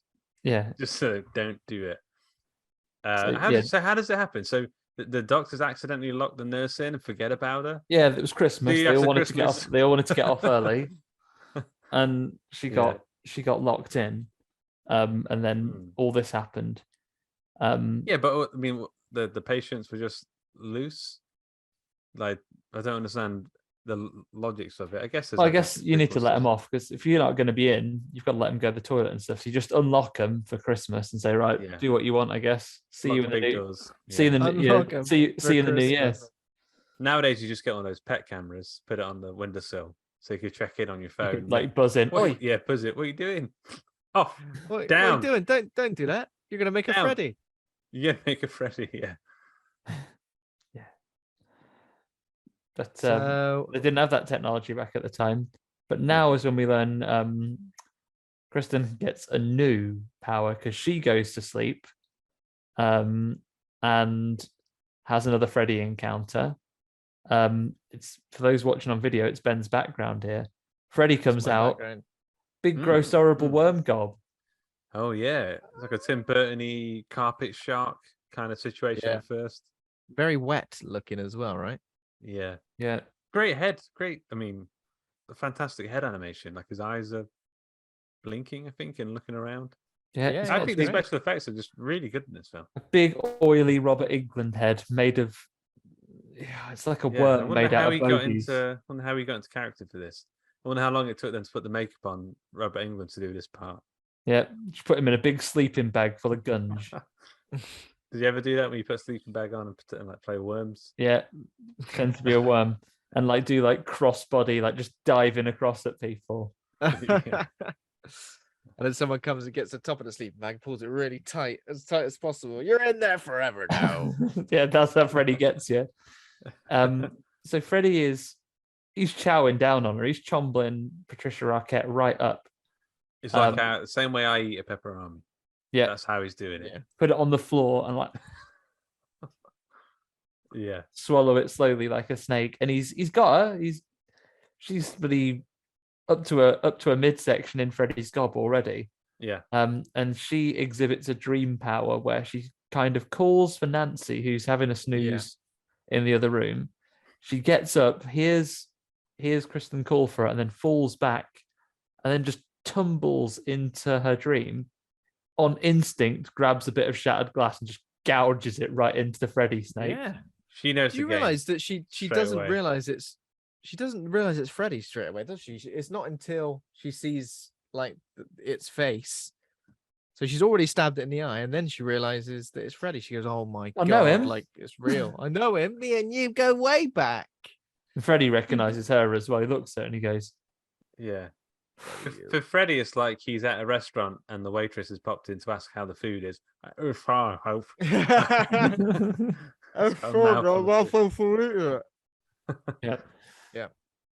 So he's obviously, yeah. Sorry, Karen, carry on. No, you go. I was just going to say, so obviously what we come to learn here is that Kristen's got an ability to call people into her dreams. She does explain afterwards that she did it when she was a kid. She was having a nightmare. She called her dad into the dreams. And then the next morning she'd be like, "Dad, you were in my dream last night." And he was like, "Yeah, I had that same dream. That's weird. Very strange. Interesting power." Not sure like how it works in this world. Like, I don't know, whether you just got to call someone or think about someone or just, I don't know, because it'd be weird, wouldn't it? I'd be like, sleepy time is my alone time. I don't want to be in your dream with a big scary Freddy head. Well, now I know that it's your alone time, Ben. If I dream about something really cool, Sean will say, "Oh, Ben would like to see this." Ben would love to see this. Ben, I'm already there. I'm already there in the corner just watching. In a way that she assumes it's the little Patricia Arquette's dream and not Freddy's dream that she's popped into, or the worm's dream. That starts attacking the little girl. Get out of his mouth. Get out of his dream. Leave him alone. He's having a nice time. Either that or it's his nightmares, like as a worm. We don't know what worms are afraid of. Maybe they're really worried about choking on a teenage girl. Yeah. Oh no. But she gets out of his mouth and then is able to do like classic escape from a dream where you literally go and make yourself disappear. yeah. Does a Professor X? Professor X is out of the dream. And Nancy wakes up, sees a cut on her hand, and she goes, "That were bloody real." Can't believe it. Blooming Freddy again, just like when I was a kid. So they keep pushing for, like, obviously this hypnosil, so they won't have dreams, but they think they'll try a little something to they'll try a little something first before they can do it. They get them into a group session and go, right, let's try a little bit of group hypnosis. Hopefully this will work instantly, like 30 seconds max. We'll get us all sorted. And they try it, and at first, I think it's not blooming worked. But moments later, they realize when the doctor, who has also been hypnotized for some reason, he forgot to look away. Yeah, it's weird that he kind of goes from, "I don't believe in all this nonsense," to, "I'm bloody hypnotized now and I'm in a dream." Literally asleep in this dream with them. And they don't think it's worked because it's in a normal hospital room. So they say, "Oh, let's take a break." And everyone hangs about except for Joey, who wanders off to his room because the nurse, who he saw earlier on, who flirted with, like, what didn't she look like them? She was a normal professional. She literally just smiled at him like, "See you later, mate. Thanks for passing us that towel, Joey." It's the other guy that's just the bad member of staff that nothing happens to. The one that says to the dangerous and beautiful lady that, "Oh, I've got the keys to the drugs cabinet if you want some like clean needles and heroin." She's like, no thanks. But no thanks, I'm full. But Joey nips off because the nurse sort of gestures to him and says, "Cool, Lummy. I've actually liked you for ages, Joey. Do you want to take off my nurse's uniform, which I'm entirely naked underneath, apart from some pants?" And blink once for yes and twice for no. yeah, because I think this is a bit insensitive because she goes, "I fancied you for a long time. If I absolutely shaggy dick off right now, I know you. I know you won't say anything." I'd be like, "Oh yeah, I've been rendered mute by trauma. That is really insensitive." Yeah. Of course, he It can't. turns out maybe like getting his end away is what's gonna reverse the effects of it, and his real voice would come out. Oh no! A much deeper voice afterwards, like Barry White's voice. Hey, she's like, absolutely not. Just stay mute. She's like, so she gives him a kiss and then does creepy open eyes kissing, and then gobs a couple of tongues at him and that strap him to a bed. How many times has this happened in horror movies? Like a kiss that turns into a tongue bite / tongue stretch. It always affects me. It always makes me feel. Ooh. Taylor's oldest. I was a bit confused because I thought, is Freddy Lady Nurse pulling on his tongue? But then I thought, no, it must be. But maybe it's supposed to be Freddy's tongue because then he kind of spits more tongues out. And I think his quip is, "What's up, tongue tied?" Yeah. Tongue tied, and then turns the bed into a hell. He loves a one-liner, doesn't he? Turns a bed into a hell. Cat got your tongue. I mean, shit, tongue tied. Got a long tongue, mate. What? I'll give you a right tongue lashing. He must get that. He must get his like puns or his quips wrong at least a couple of times. Yeah. I guess we don't see this. Did he do many puns and one-liners in? This is the first one, really, isn't it? The first one is he's just "this is God," isn't he? In the first one, but this time he's puns are plenty. Look how bloody long my arms are, you bastards. What did you think? What did you think about the bed falling away and revealing like the hell? I think that was good. Pretty cool. I didn't like seeing a lovely what looked like a lovely mattress falling into hell. I thought, what a waste. But a good way to get rid of them. Good way to get rid of them, because how do you get rid of a mattress, right? You can't leave it out for the bin men to take because they won't. What, you got to go to the tip. They lie down on it. Oh, look at that mattress. Thanks, neighbours, for leaving this for me to rest on. And that's the end of that. Look at them five bin men snuggled up on that mattress outside. I guess like a litter of kittens. To get rid of a mattress, do you put it outside your house and then put a price on it like you're trying to sell it, meaning that it will be then stolen? Put like a price on it. £50. Someone got stealing that. It turns out all you have to do is take your knife fingers, cut a hole around them, and they just slip into hell. Fall into a hell where they immediately burn, and you haven't got to worry about the emissions from hell because it's another dimension. Yeah, that's true. Apparently, this is another bit of Freddy trivia. They did some screen testing for Robert Englund's Freddy head on the naked nurse's body, but so originally when it comes away, fantastic. It just transforms into Freddy, doesn't it? It's just, it's me, Freddy now, my jumper and hat. But I think they did some degree of testing where it was still naked, like nurse. I assume is actress / model. But then with just Robert Englund's head on top, but apparently it was too horrid. Nurse Marcy, her name is apparently. The thing is, I like the whatever it is, becoming a Freddy head is quite iconic. Like, I'm just thinking like the telephone with his mouth. Yeah. I've got a photo of it. I've got a photo of the nurse with a Freddy head. Oh, can you put it up? I kind of need to see this. Turn it into your background for a bit for anyone that's. Turn it into my background for a moment. Okay, I will. That's the thumbnail. That's quite aggressive, to be fair. It's almost like, I mean, to be honest though, I'm sure I'd still be able to perform. Because Freddy face is your thing. It's your niche that you've gotten into. I mean, it's not my thing, but I mean, if I had to do the business. Especially if you're a young boy and you're already in hospital on a... Well, that's not it. That's the Northern Lights. It's beautiful, though. Wow. Oh my god! Are you talking about the black and white picture with him tied up and her stood next to him in her pants with the I Freddy can head? see. I can see that one as well, though. This isn't the one I mean, but That's insane.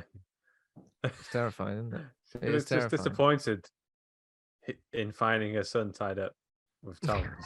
Yeah, I and can't believe you're tied up. she's so angry that she's got Freddy's head now. I can't really get it. It's so annoying. Oh, Like, here it's it like- is. You got Yeah, it. Right, I've now found it. We'll have to make it accessible somewhere. I'm not sure we'll get away with it on the socials, but Well, this one's not got any nudity in it. This one's been blurred. I think the nipples have been blurred out. So Twitter safe. Maybe. The nipples have Twitter- been blurred out. Oh, actually, yeah. Yeah, he's got his hands on his hips anyway. He is furious because I'm going to send you to a hell, mate. To hell. So I mean, we don't find out what happens to him for a little while. Like he's just stuck there. Yeah, And he at the can't same wake time- up. No. At the he's same like in time, a- he starts they to say attack the dream team. Yeah, He's so doing I his think other so room. what happens, they have the next group session they have, Nancy says that they're the remaining patients are the last of the Elm Street kids, to surviving children of those who banded together and burned Freddy Krueger. Oh yeah, they told them of that, but they've been done because in their dream before Joey got caught, they've just tested their powers out. So they've done I'm the wizard master, my legs are strong, I can do I could flips. do a flip. What would yours be if you're if you're a dream warrior? I quite like the double jump idea. I mean, it wouldn't be mine, but that would be awesome to have a double jump function. It would, but it depends how good your jump is anyway. Do you know what I mean? Because otherwise, if your jumps naff anyway, then doing two of them. I feel like if you had a double jump, you could jump further than most people, almost as far as the Olympic people. The Olympic people. Oh no, we got one of them double jumpers in the Olympics this year. I Yeah. think it's unfair, and I'm going to sign a petition to say double jumpers shouldn't be included in the Olympics. I would like to have a power where I could like sneeze like missiles, but have no control over where they're going to come out. That's a horrible power. Yeah, but you it'd got be hay, fun, you though. got hay fever. Yeah, that was the thing. So you'd be in a mental health facility because of your hay fever somehow. That would actually be my power. It'd be kind of like Wolverine's healing power, but specifically for allergies. So I just don't get allergies. Yeah. In my dreams, my eyes are not itchy. Yeah. I can That's look it, in my dreams. I can look at someone and their eyes get itchy. I am the king of the pollen. I reckon you mine's just going control to the be pollen. hair on my head. I reckon I'd have like long, luxurious Like Dave prehensile. Dave Like the, Mustaine from Sin- Megadeth. Oh, okay. I thought it could be like Cindy, whatever her name is from Mortal Kombat. Sindel. Oh yeah, Sindel, yeah, yeah. she Sindel. can like grab remote controls with her I'd head. have That'd be a good Bia- power. You've seen Bianca Belair from WWE at the moment. She's got a long. She's got she uses- prehensile she uses- hair. She's got sentient it- hair. She's got sentient hair. She uses it as a whip as well. I'd do that. I think I'd whip people with my hair. So that's how you'd fight Freddy. Now you've mentioned it, Ben, about being warm. I run hot all the time, so maybe that would be it. I could just get incredibly hot, get really hot hands, and then just Oh, no, burn. I get- We I already get know that already. Ben's power. He's moist. He could slide into a room, Yeah. just Yeah. like Tombs. like he's on a yeah. Tombs. I already get hot hands. They like proper swell up as well. I look like remember that? What's that bit in Hitch when Will Smith's face like all swells up? I get that, but for my hands. Oh, interesting. You've got two dream powers, then you can whip your hair Oh. around to get massive, Ain't good massive though. Ain't good sausage having hands. ain't good having sausage hands. Can't do anything. Can't pick up a lovely drink. You like knocking things over. Not good. You can't type. Sausage fingers. And you've got like greasy, buttery fingers as well on top of that. Just I in don't know why general. If Freddy grabs you, you could just slip away. yeah, See you pretty later. quickly. Just an oily man. That'd be good. You could slip through bars in a cage that easily. Yeah, you could escape. You've got the ultimate anti-Freddy power. Yeah, I think I would be. My skin would turn to that, like the gloves you wear for knives, Yeah. just like chainmail skin. Yeah, Chainmail skin. in proper primary school. Oh well, in my dream, I've got a force field, so Yeah, I've got Yeah. force. So this is in my dream. I'm at base, so you can't hurt me. yeah. Right? I like that. Like it's like almost abstract. In my dream. I'm always at home base. I am home base. I am I've become home home base. I am literally Freddy Krueger's are fatally allergic to me. If he even looks at me, he dies. Yeah. So yeah, they all get into that world. But they wake up, they find Joey stuck, and Nurse Elizabeth, not a nurse, the nurse is the bad nurse.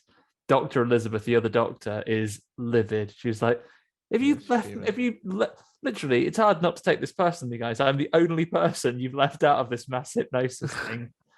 And I haven't got a dream power now, so my real life power is telling you all to fuck off.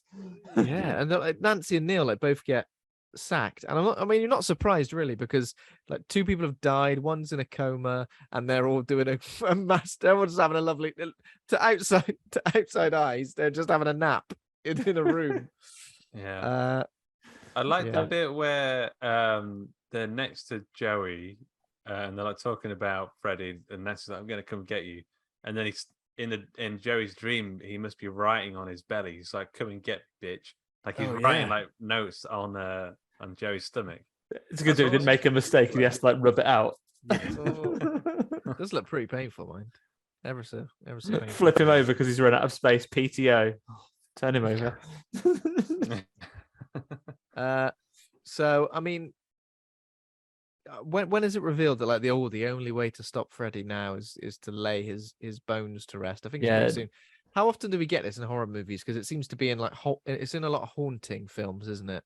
Like, I mean, it's a pretty like I'm not gonna say real life way to get rid of ghosts, but that's like how you get rid of ghosts, right? You deal with the remains, and that can sometimes be like an object that they've attached themselves to.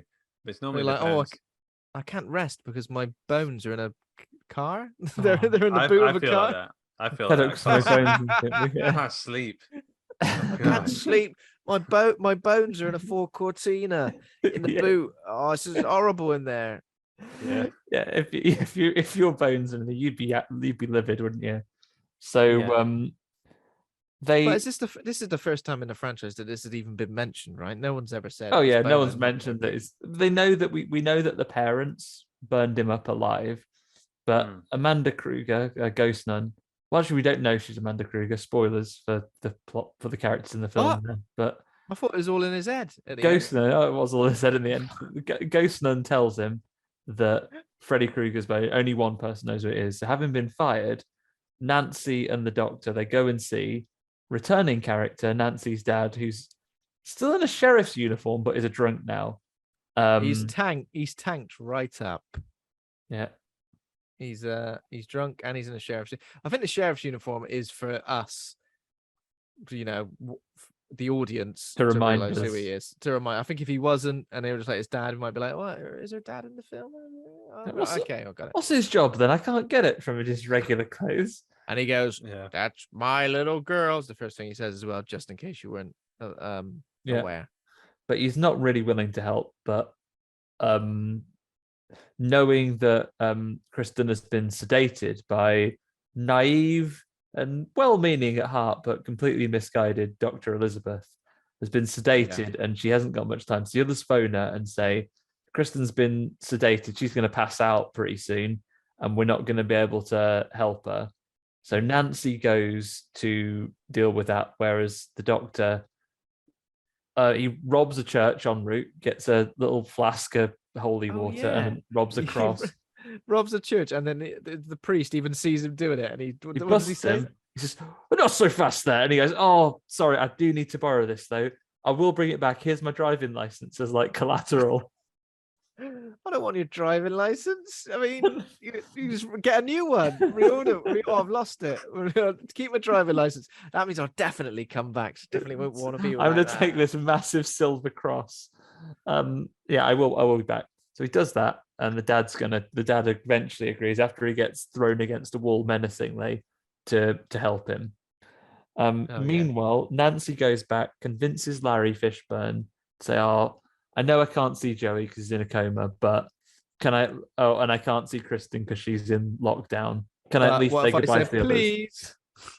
others? What if I say please, please? And he's like, oh, just go on. Pretty please with sugar on. She goes, yeah, all right then, off you go. Go on then. Off you pop. And they go in, and luckily they do a real fast sleep. Get to sleep real fast. They right, go, I know. We've got 2 minutes. Let's do a quick hypnosis. You've got 2 minutes. Yeah, I'm ready. Yeah, I'm ready. Oh, God. See you later. Yeah. I mean, it's pretty good because I always understood I'm not a hypnotherapist, but I understood you had to be quite relaxed. Never claimed to be. Never claimed to be, no. But I understood, just from popular culture that you're supposed to be quite relaxed to do a hypnosis, but they go from being dead stressed about their friend to be like, right, come on then. yeah. Right, can everyone just be serious for a moment? All right. Right. You've got to relax dead hard. And they do. You gotta relax. It's like when you're excited for Christmas morning when you're a kid. I'm proper excited. But I got 8 hours left before I can get up. Okay, right.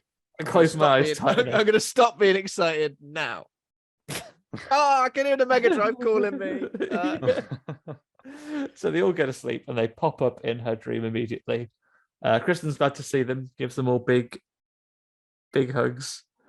Because the other lady, poor Elizabeth, she tries and she goes, I know you like Nancy, but you really must trust me now. And she's like, fuck you.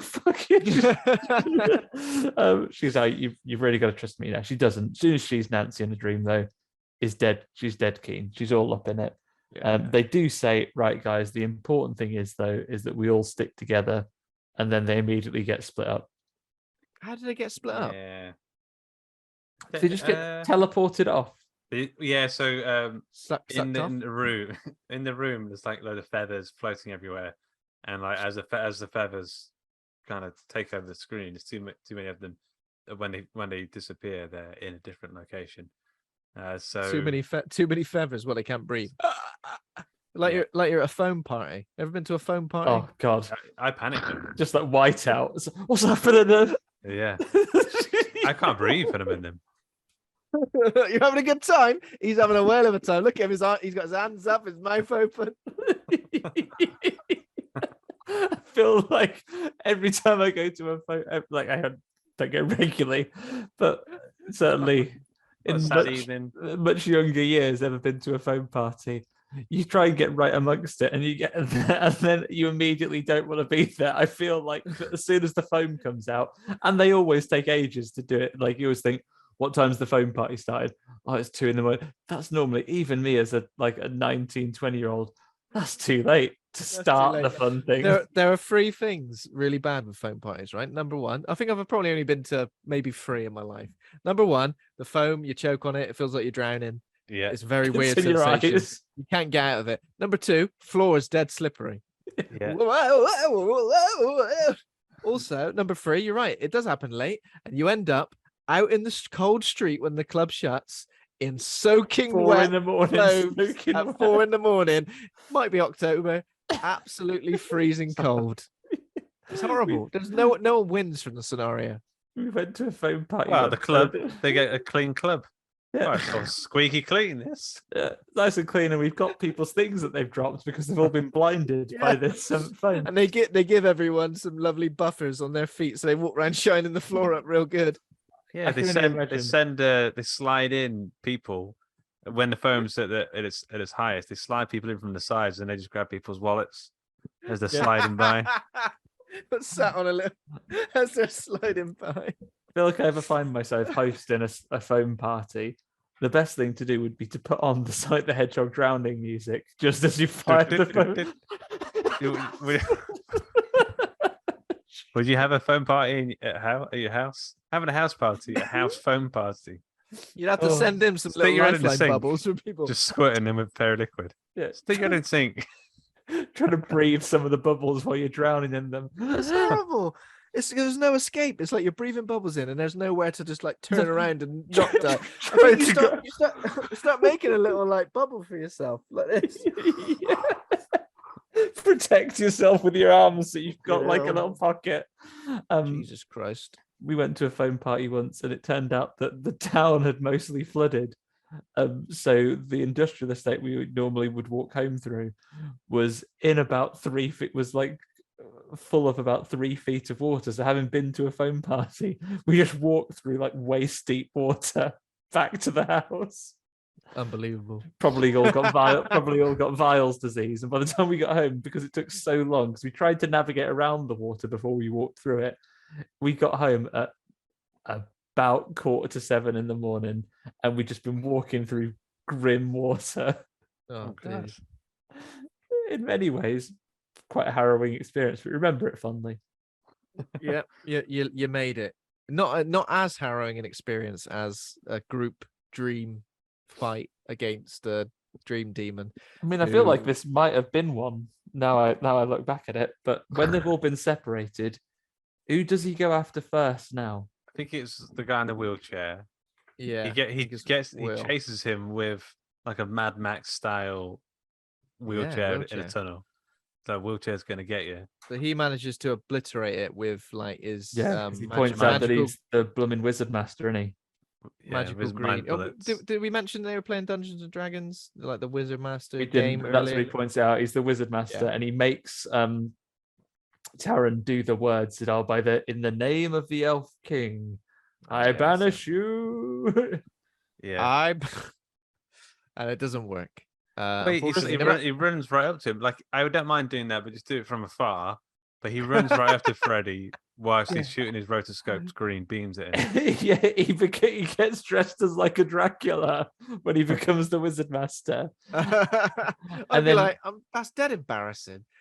Can I not come up with something different, or does the rules not affect him in there because it's Kristen's dream? She dressed him up in whatever she thought he would look good in. Yeah, well, that's in Kristen's dream. That's what a Wizard Master looks like. Yeah. But Freddy says, "I don't believe in fairy tales," and he just shanks him. Yeah. Fortunately, he didn't think of the outcome, because at first it looks like it's working, because he's like, "Oh no, rotoscoped magic, it's got me!" But then when he gets close, Freddy loves a choke slam. He does it to almost all of them. Grabs him by the throat and lifts him up, and then just shanks him. Yeah. And then next up, I think it's the bad girl with the knives. Taran, is it? Yeah. So she's in a seedy alley. She's in a seedy alley, and basically, if you're in a seedy alley, you have to have a knife fight. Them's the rules. No matter who else is there. There's like a random homeless guy who walks by. Yeah. I'm like, what's he doing in these dreams? Yeah. Who the hell's that guy? But that's not Freddy. Like, you'd think, it's going to be Freddy, but Freddy's actually hiding in the bins. There was someone nearby. There's a street adjacent to the hospital. There's just an old guy sleeping on the street. Yeah. And his name's, maybe he's got the same name as one of the kids. Yeah. And when she called him in, she accidentally lassoed him into the dream as well. Yeah. There's like a Kincaid Smith that's also like been sleeping rough, and it's like, what are you doing here? Kincaid Smith. He fell backwards through a chair and he's found himself in his dream. But he stood up. He saw Freddy. He went, "Nah, not for me." Freddy's like, "So I've got no quarrel with you, friend. Off you pop." Yeah. That's pretty much it. So she sees Freddy. He gets the things out and she flicks her knives around and says, "Come on, then let's dance, Johnny Cage style." And then she stabs him, gets him right in the tum, and he's like, "Oh." He's looking like he palpatines her. He's like, "Oh no, I'm so weak, I can't possibly get you." And then he goes, "Somehow Palpatine has returned." Yeah, and he does. He probably unlimited. Yeah, but his unlimited power this time is he goes, "Oh, we're old friends, you and I." And she goes, "What are you on about, Fred?" And he goes, "Ha, needles full of antifreeze, what looks like it." And then it looks like, that famous drug, the antifreeze. Yeah, blue, like literally blue panda pops. They are pretty nice. Yeah. And that's when we get the arm knives, the tiny. I think it's really gross. This is good gross. way. It's horrible. So her track marks are like little animated, creepy mouths, and it looks painful. And he jams the syringes, the needles straight into him and pumps. He does do a bit of a face as he's squirting his juices. Yeah. Oh yeah, there's so many. And he says, "What a rush! What other puns could he have done?" You might feel a little prick. You might have said that. You might feel a little prick, or multiple little pricks. That's not the first time you've heard that. It was. If it was modern cadence, it's these days you don't say little prick anymore because of it being a funny joke. They say sharp scratch. Yeah. Which is slightly worse. I think I'd rather have a little prick than a sharp scratch. Sharp scratch sounds quite. Oh no! Oh, don't do that. Not a sharp scratch, please. No, but how can I interest you in a little prick? Yeah, go on. Yeah, a little prick. I'll take. A little prick sounds like a little chocolate bar. Let's interest you in a little prick, like a little biscuit, like a Garibaldi biscuit. Garibaldi. Yeah. So she has she has a whole set of sharp scratches, and then we don't see her die, but we assume she is. Yeah, this is the thing. When people are dying now, I was thinking they're just getting killed off, they're gone. And I kept thinking maybe they're going to pop up again in a second, but they never did. Yeah, true. They don't. The other guys manage to team up. So Nancy finds Kristen again, and then Kincaid just the Kool-Aid man through the wall. They just say, "What's that knocking on the wall?" And he just like comes. Oh yeah, he is probably like the Kool-Aid man coming through the wall. It's me, and they're all like, "We're so glad to see you. So glad to see you coming through the wall." And then is that when there's like a floating door? Is that? He gives Freddy some shit. He like goes, "Oh, Freddy, but he pussy. Yeah, pussy hole. Yeah, he does. He really cusses him out. He cusses a lot of people out. I think earlier in the film when Lawrence Fishburne said to him, "Oh, you're always you have to go to the quiet room because you're always kicking off," and he goes, "So I don't have to see your ugly mug." You don't have to see your stupid, ugly, stupid face. And Lawrence Fishburne goes, "All right, that's a bit harsh." And no need for that. Yeah. I mean, that's what Lawrence Fishburne gets. He was trying to basically score points off him with a new person by like making. Was in the quiet room, but he chip on his shoulder, mate. 100%. He calls him out. He teleports them to.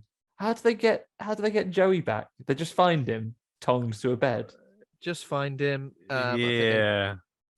They get him off. They go inside the door, and inside there, he's there in this like hell basement. They go, "How did you end up here?" And he goes, "I thought I was going to shag the nurse. I'll be honest. I thought I was going to shag the nurse, but it ain't happened for me." They're like, I've been in a hell for ages. I've been stuck in a hell. I was on a lovely mattress, but that's fucked off. They say to Freddy, "Let him go," which of course Freddy's going to be like, "Oh, you want me to let him go into a hell?"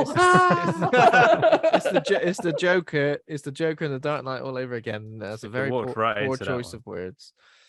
Yeah. He almost gets dropped into a hell, but thankfully the team work together. They get to pull him up. Nancy and then Kincaid uses his mega strength to lift him up, and they're all free for a second. Nancy gets a big iron bar and stabs it through him. Kristen does some backflips, and then he ends up stabbing that same iron bar through Joey, doesn't he? Because then he pulls it out and licks it. Yeah, he pulls it out and licks it. So much tongue action. Love the taste of my own blood. Yum yum yum. Yeah, yummy. And so in tandem, while this is going on, it's when what's his flavor? Nancy's dad and the other guy, ate his man, Neil and Donald. They're essentially discovering the remains. They've gone to the junkyard where the Ford Cortina is that's got Freddy's bones in it all these years later. And Freddy, I guess he can't be in two places at once because he's beating them. He's got Kincaid ready for a choke slam. Yeah. They can't fight him, and he has to just. He goes, "Oh, excuse me a minute. Sorry. I'm so unprofessional. I know. I've got to go and deal with this. Got to take this one." And he disappears, meaning that they can try to start escaping. And then he makes his skeleton come back to life in the real world, so we can fight these guys. Yeah, this is like Ray Harryhausen skeleton come to life from a dragon's tooth. Yeah, it's very Spinal from Killer Instinct because it's like again rotoscoped little skeleton man. Skeleton. It's a cool little moment, though, isn't it? And I like the setting. There's like these towers of scrap heap cars. Yeah, because they all like come. They all like were into life as well, didn't they? Yeah, yeah. Which is pretty cool. And for a skeleton, absolutely decks these adult men who are basically skeletons themselves, but they have muscles and bones and stuff, and flesh. He beats them. Yeah, and his skull face is like an evil skull as well. Like the eye holes are slightly arched in. Angry. Yeah. Like the headlights of a Peugeot 206, like cross. Yeah. He's got a cross face, little cross patch face, and he absolutely thumps in the doctor and wazzes him in the ground, starts burying him. And poor Nancy's dad gets impaled on a spike. Yeah. I've been impaled on a spike. Nancy's dad. This is weird then, because in the dream world, Nancy's dad turns up. He says, "I'm here, Nancy. I've crossed over." And then he goes, he pulls that trick in. He pulls that trick in a minute, doesn't he? Because first he turns up again because he's beaten them up and he's buried the priest a little bit. And then he makes loads of mirrors appear and said, "Oh, sorry, I had to leave the priest. you." Is he suddenly a priest because he stole a crucifix? Yeah. He stole a crucifix. I'm a priest now.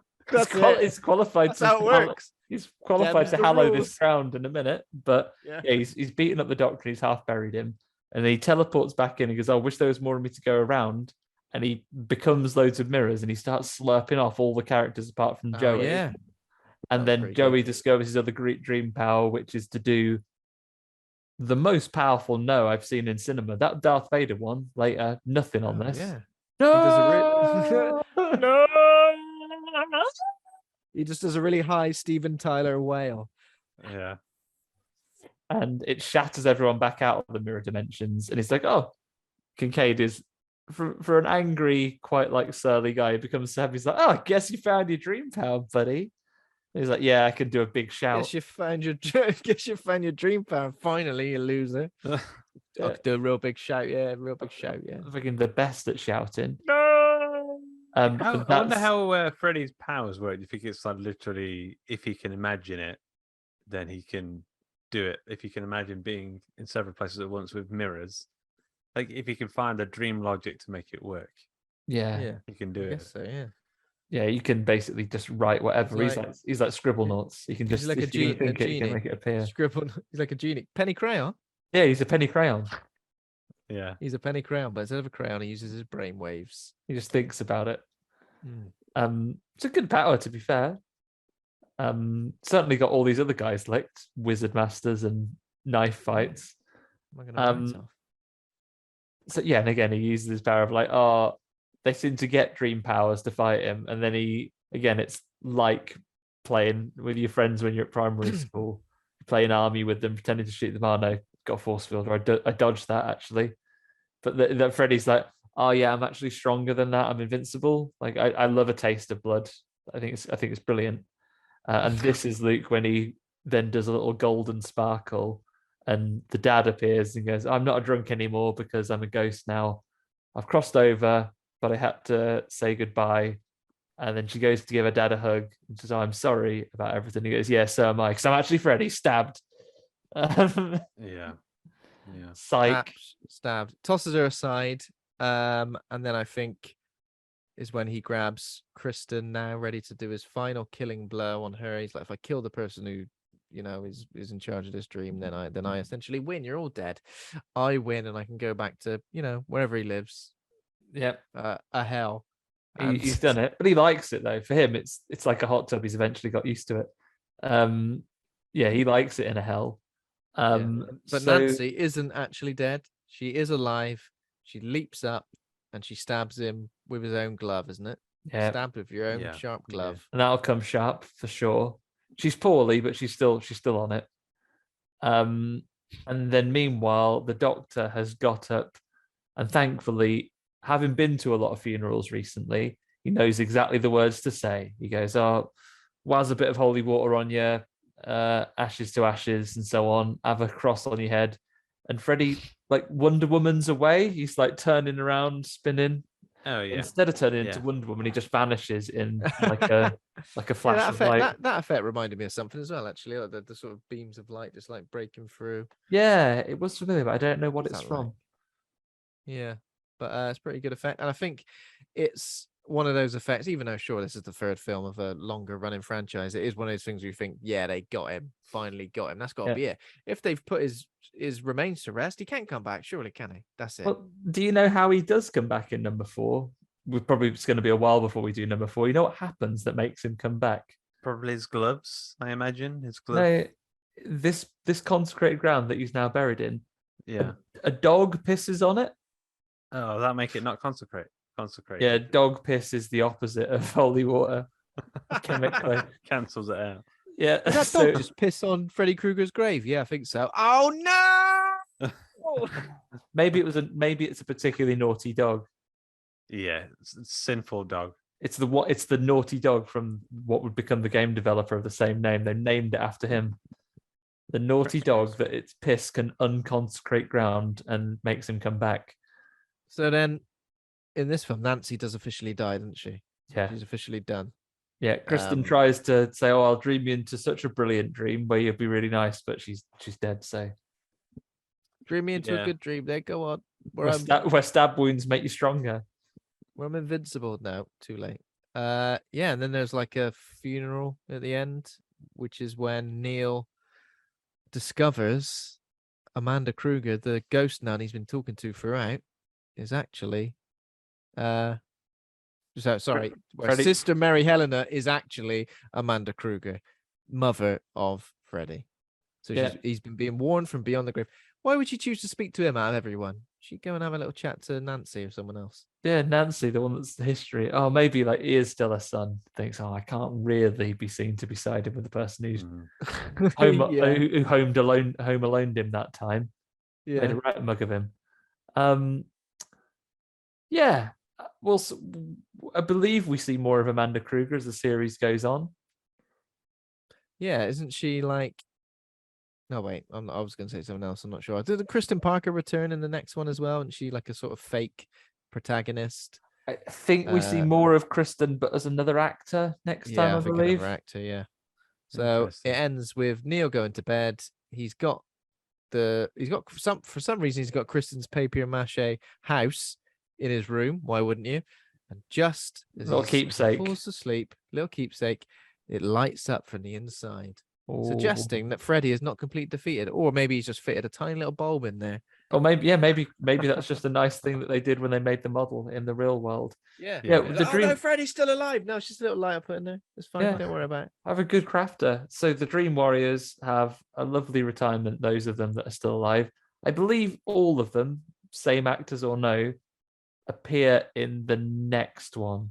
Will Joey have learned his lesson about following potential sex interests? Spoilers, no, he has not. No. Yeah, all the nurses fancy me. They all want it. Yeah, a little boy. Yeah, that's it. That's Freddy 3 for you. So, got a bit of name game for you if you're ready. Yeah. Number 1 is about a group of teenagers who are concerned the dairy products in the fridge are about to go off. It's Cream Warriors. Which is the only one I've got written down. Cream Warriors. Thank you very much. Okay. Cream Warriors is the only one I've got written down. Well done. You preempted it. Another one is about a group of teens who find themselves trapped in a haunted hill house, and they're picked off one by one by the author of the classic Haunting of Hill House book. Oh God, it's a lady. Oh, what's the author's name? It's a lady. Is her name Jean? I'll give you the first part because you'll get it when you find the author's name. A Nightmare in Hill Street. It doesn't really work, but it works enough. And then the last bit is A Nightmare on Hill Street, isn't it? I've just googled it. Sorry, so it's cheating. Is it Shirley something? No. Oh wait. Oh no. Yeah. Oh mate, I've mixed up my authors. Hang on. Oh no, it's not even Hill House. Let me think of Wait, is it? Oh my God, what's her name? Jean.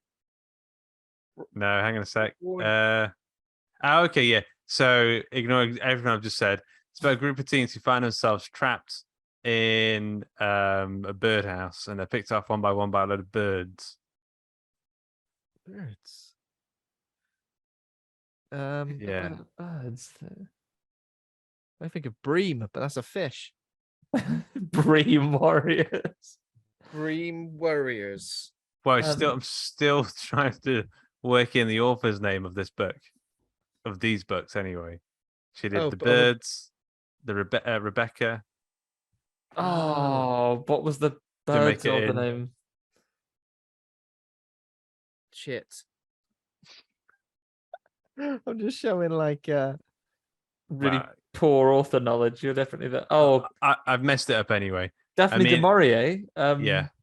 Oh, so it's going to be the Dream. Never got it. Warriors. Well, I was going to put D Marios. D Warriors. This next one I'll get you. It's about a group of teens haunted in their dreams by a peculiar man rubbing his extra large nipples. Extra large nipples. Dream areolas. Yeah, well, close. Extreme areolas. Extreme areolas. How long we talking here? What, cigar butts? Is that what we're saying? I was thinking wide, not long, but sure. Cigar butts. That's all I've got. I've gone for a different approach this time, but before I do, Ben, have you got anything off the old top of the dome, or was Cream your only one? Cream Warriors is the only one I had written down, so I'll try and think of another one in a second. Yeah. In that case, then, while you're thinking of that, I will go through. There's actually another verse of the skipping rope song, the 1 2 Freddy's coming for you song. There are variants of that available around the world. So the first line of it is, unfortunately, Freddy Krueger's main thing is less about killing you in your dreams and more about quite serious solvent abuse. Freddy's 1 2 Freddy stealing your glue. Stealing or sniffing your glue, very good. Your glue. Unfortunately, as a result of this, he's got himself a terrible bout of sickness and diarrhea, and he's basically going anywhere. It's a real gastroenteritic problem. Got the shits. So what do you need? So what do you need to do? 3 4. Oh. Go to the 4. Doctor or 3 4. Lock Go the to toilet doctor. door. I was gonna go with mop your floor. Mop your floor. Mop your floor. I had 5 6. Freddy's got the shits. Well, during his recovery, wanting to limit his screen time because it's the 1980s, he has decided to make some model aeroplanes. So what would you need to do to help him with that? Glue sticks, still with the glue. Very particularly model aeroplanes or boats. What are those kits called? Oh, something kits. So do a nice 5 6. Do a nice air fix is what you need. Air to fix. do. Oh yeah. However, because while he's recuperating, they don't want him the problem of just wanking himself to death while he's there, especially with that glove. So what's the next bit of advice? Use the other hand. Don't worry about a glove. 7 8. Don't masturbate. 7 8. Don't masturbate. And then finally, it turns out because boredom has really got the better of him, he's been absolutely chowing down on Bix biros. The final bit of advice: 9 10. Don't chew your pen. Don't eat a pen. Don't eat pen. I literally said 9 10. Don't eat pen. Okay. 9 10. Never eat a pen. There you go. Yeah. It's just good advice. Okay, I got one. Oh, you go on. Okay. I got one. I was thinking of it during that bit. A little song. I'm really sorry. I'm really sorry about this one. This movie is somebody gets stuck in a nightmare where they're trapped in the body of Eddie Murphy's character in Coming to America, whose job is delivering parcels around Elm Street. Right, we have to look up Coming to America for that character's name. Delivering parcels, post, You can Google it. UPS. Dream Warriors, So- couriers. It'd be like couriers. Courier, yeah. You got So it. Courier. Prince Akeem is his Akeem name. couriers. Akeem Courier. That's it. Akeem Couriers. Before I start this podcast, if you just see those two words together, I think, how am I going to get there? I'm never, ever going to get there. But That would be a Google whack if Google whack was still a thing. Akeem Yeah. Couriers. Yeah. There must be Google a Whack. Couriers where someone called Akeem works for them. Akeem Yeah, Couriers. yeah, probably, yeah. Good Cool. morning.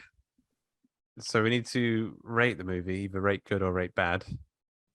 I'll jump straight in. I think it's absolutely solid. I think it's my favorite Nightmare on Elm Street movie. I think the thing that really sells it for me is the creativity of the kills and the Freddy dream logic stuff. It's all practical, apart from the rotoscoped wizard shots and Wizard the mind Master tricks. Magic. Yeah, it's all practical and really fun, and still a bit scary. It's like he's still a scary character. Yeah. So I'd give it like a B plus, maybe leaning towards an A minus, but I'll stick with B plus. Very good. I think I'm going to go in. I'll go one step ahead. I think I'm going to go for an A minus here, simply because, as I've previously mentioned, A Nightmare on Elm Street movies are not ones that I watched growing up. They're not films that I always held a particular fondness for because of the nostalgia aspect of it. But since doing this podcast, I've come to really enjoyed number 2.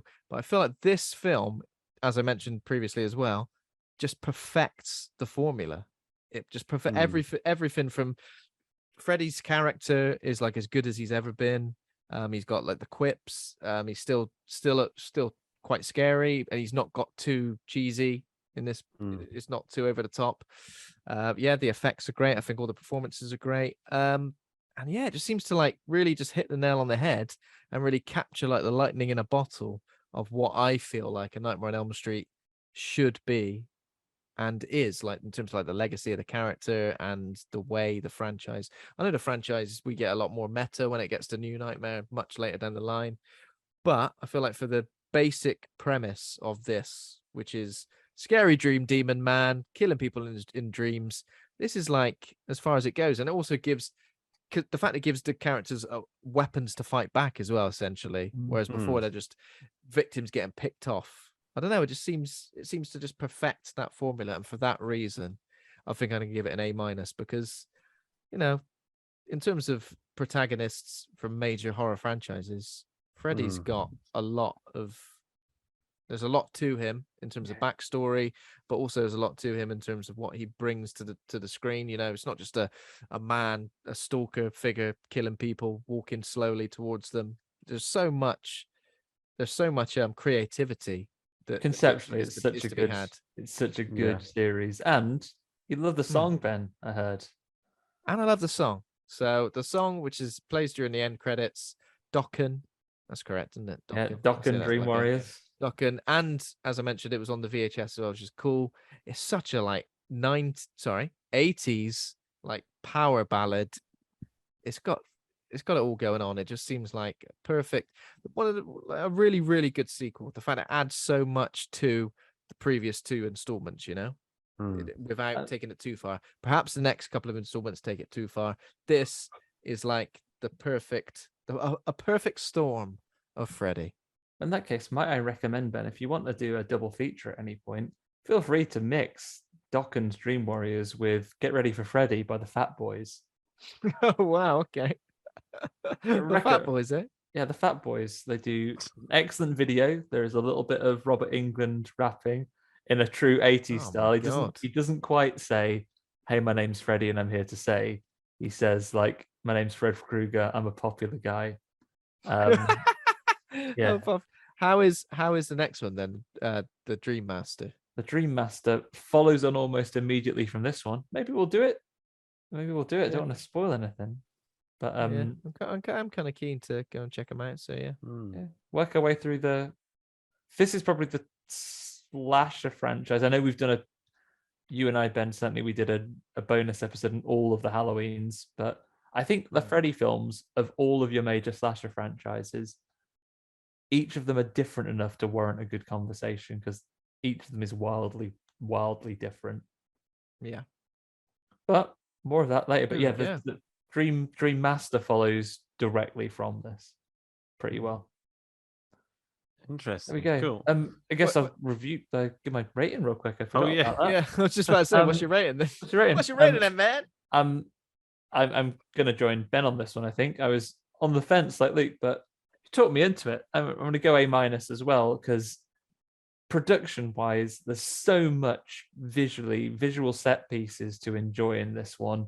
This is like in a single film, Freddy Krueger's best of. And I like all the fun bits of trivia that come with it. You know, how some of the characters were put together, how they got the roles. There's some really ambitious stuff in there. You're right. I think it's just the right balance of fun and a little bit quippy without it being over the top and more of like a black comedy. I like the sort of weird fun powers. They have a lot of fun with the dream logic in it, and genuinely some quite disturbing horror moments as well. I remember being terrified of Freddy Krueger as a kid. I didn't watch any Nightmare on Elm Streets until I was maybe late teens, like 16 to 18, before I watched any of them. And that was primarily because when I was growing up, my dad has a brother who is significantly younger than he is. So when we were little kids visiting my grandparents, he was a teenager in his early 20s and he hadn't left home at that point. And he had a Freddy Krueger poster in his bedroom. I was terrified. I would not go into what was my uncle's bedroom because of a scary Freddy face. And there was a kid at my primary school who, whose parents would let them watch them. And we'd live these films that I was terrified of and I didn't want to know about. But I'd sit and listen to this boy in my class and he would talk through what had happened in the Nightmare on Elm Street films that he'd seen. Like, oh, and this is what happens. And as far as I recall, actually, like, I feel like he wasn't exactly clearly had seen them because there were things like stabbing him with his own glove and things that they mentioned. And I still remember now when I finally saw the films, oh, that happened. And it built it up so much in my mind growing up. And then, so I got a real soft spot for it when I finally watched it. And I think this is just a really great example of it. So yeah, joining you on an A-, Ben. Good stuff is the Dream Warriors. Yeah. What a fun time. Cool. Prime time, some would say. So I think next week we're doing Black Phone. Yeah, potentially. Yeah. Black Phone. I'm gonna hopefully go and see that in the next couple of days. Sweet. So thanks for listening. If you enjoyed today's episode, you can become a patron over at patreon.com/horror hangout, where you get to join incredible patrons: Lane Spencer, John Crennan, Ben Scaife, Stephen Christopher, Toby Miller, Laura Kendrick, Scott Rigby, Ollie Child, Julia Bilgren, Leslie Carlo, and Pazuzu. You'll get early access to episodes, bonus content, and heaps of free stuff. I think we'll be doing a bonus episode at some point around Nightmare on Elm Street. Yeah. My homework is just about done. I think I know what I would pitch to Jason Blum and Robert Englund. So we should try and get that done maybe later this week. Yeah, let's get it done as soon as we can.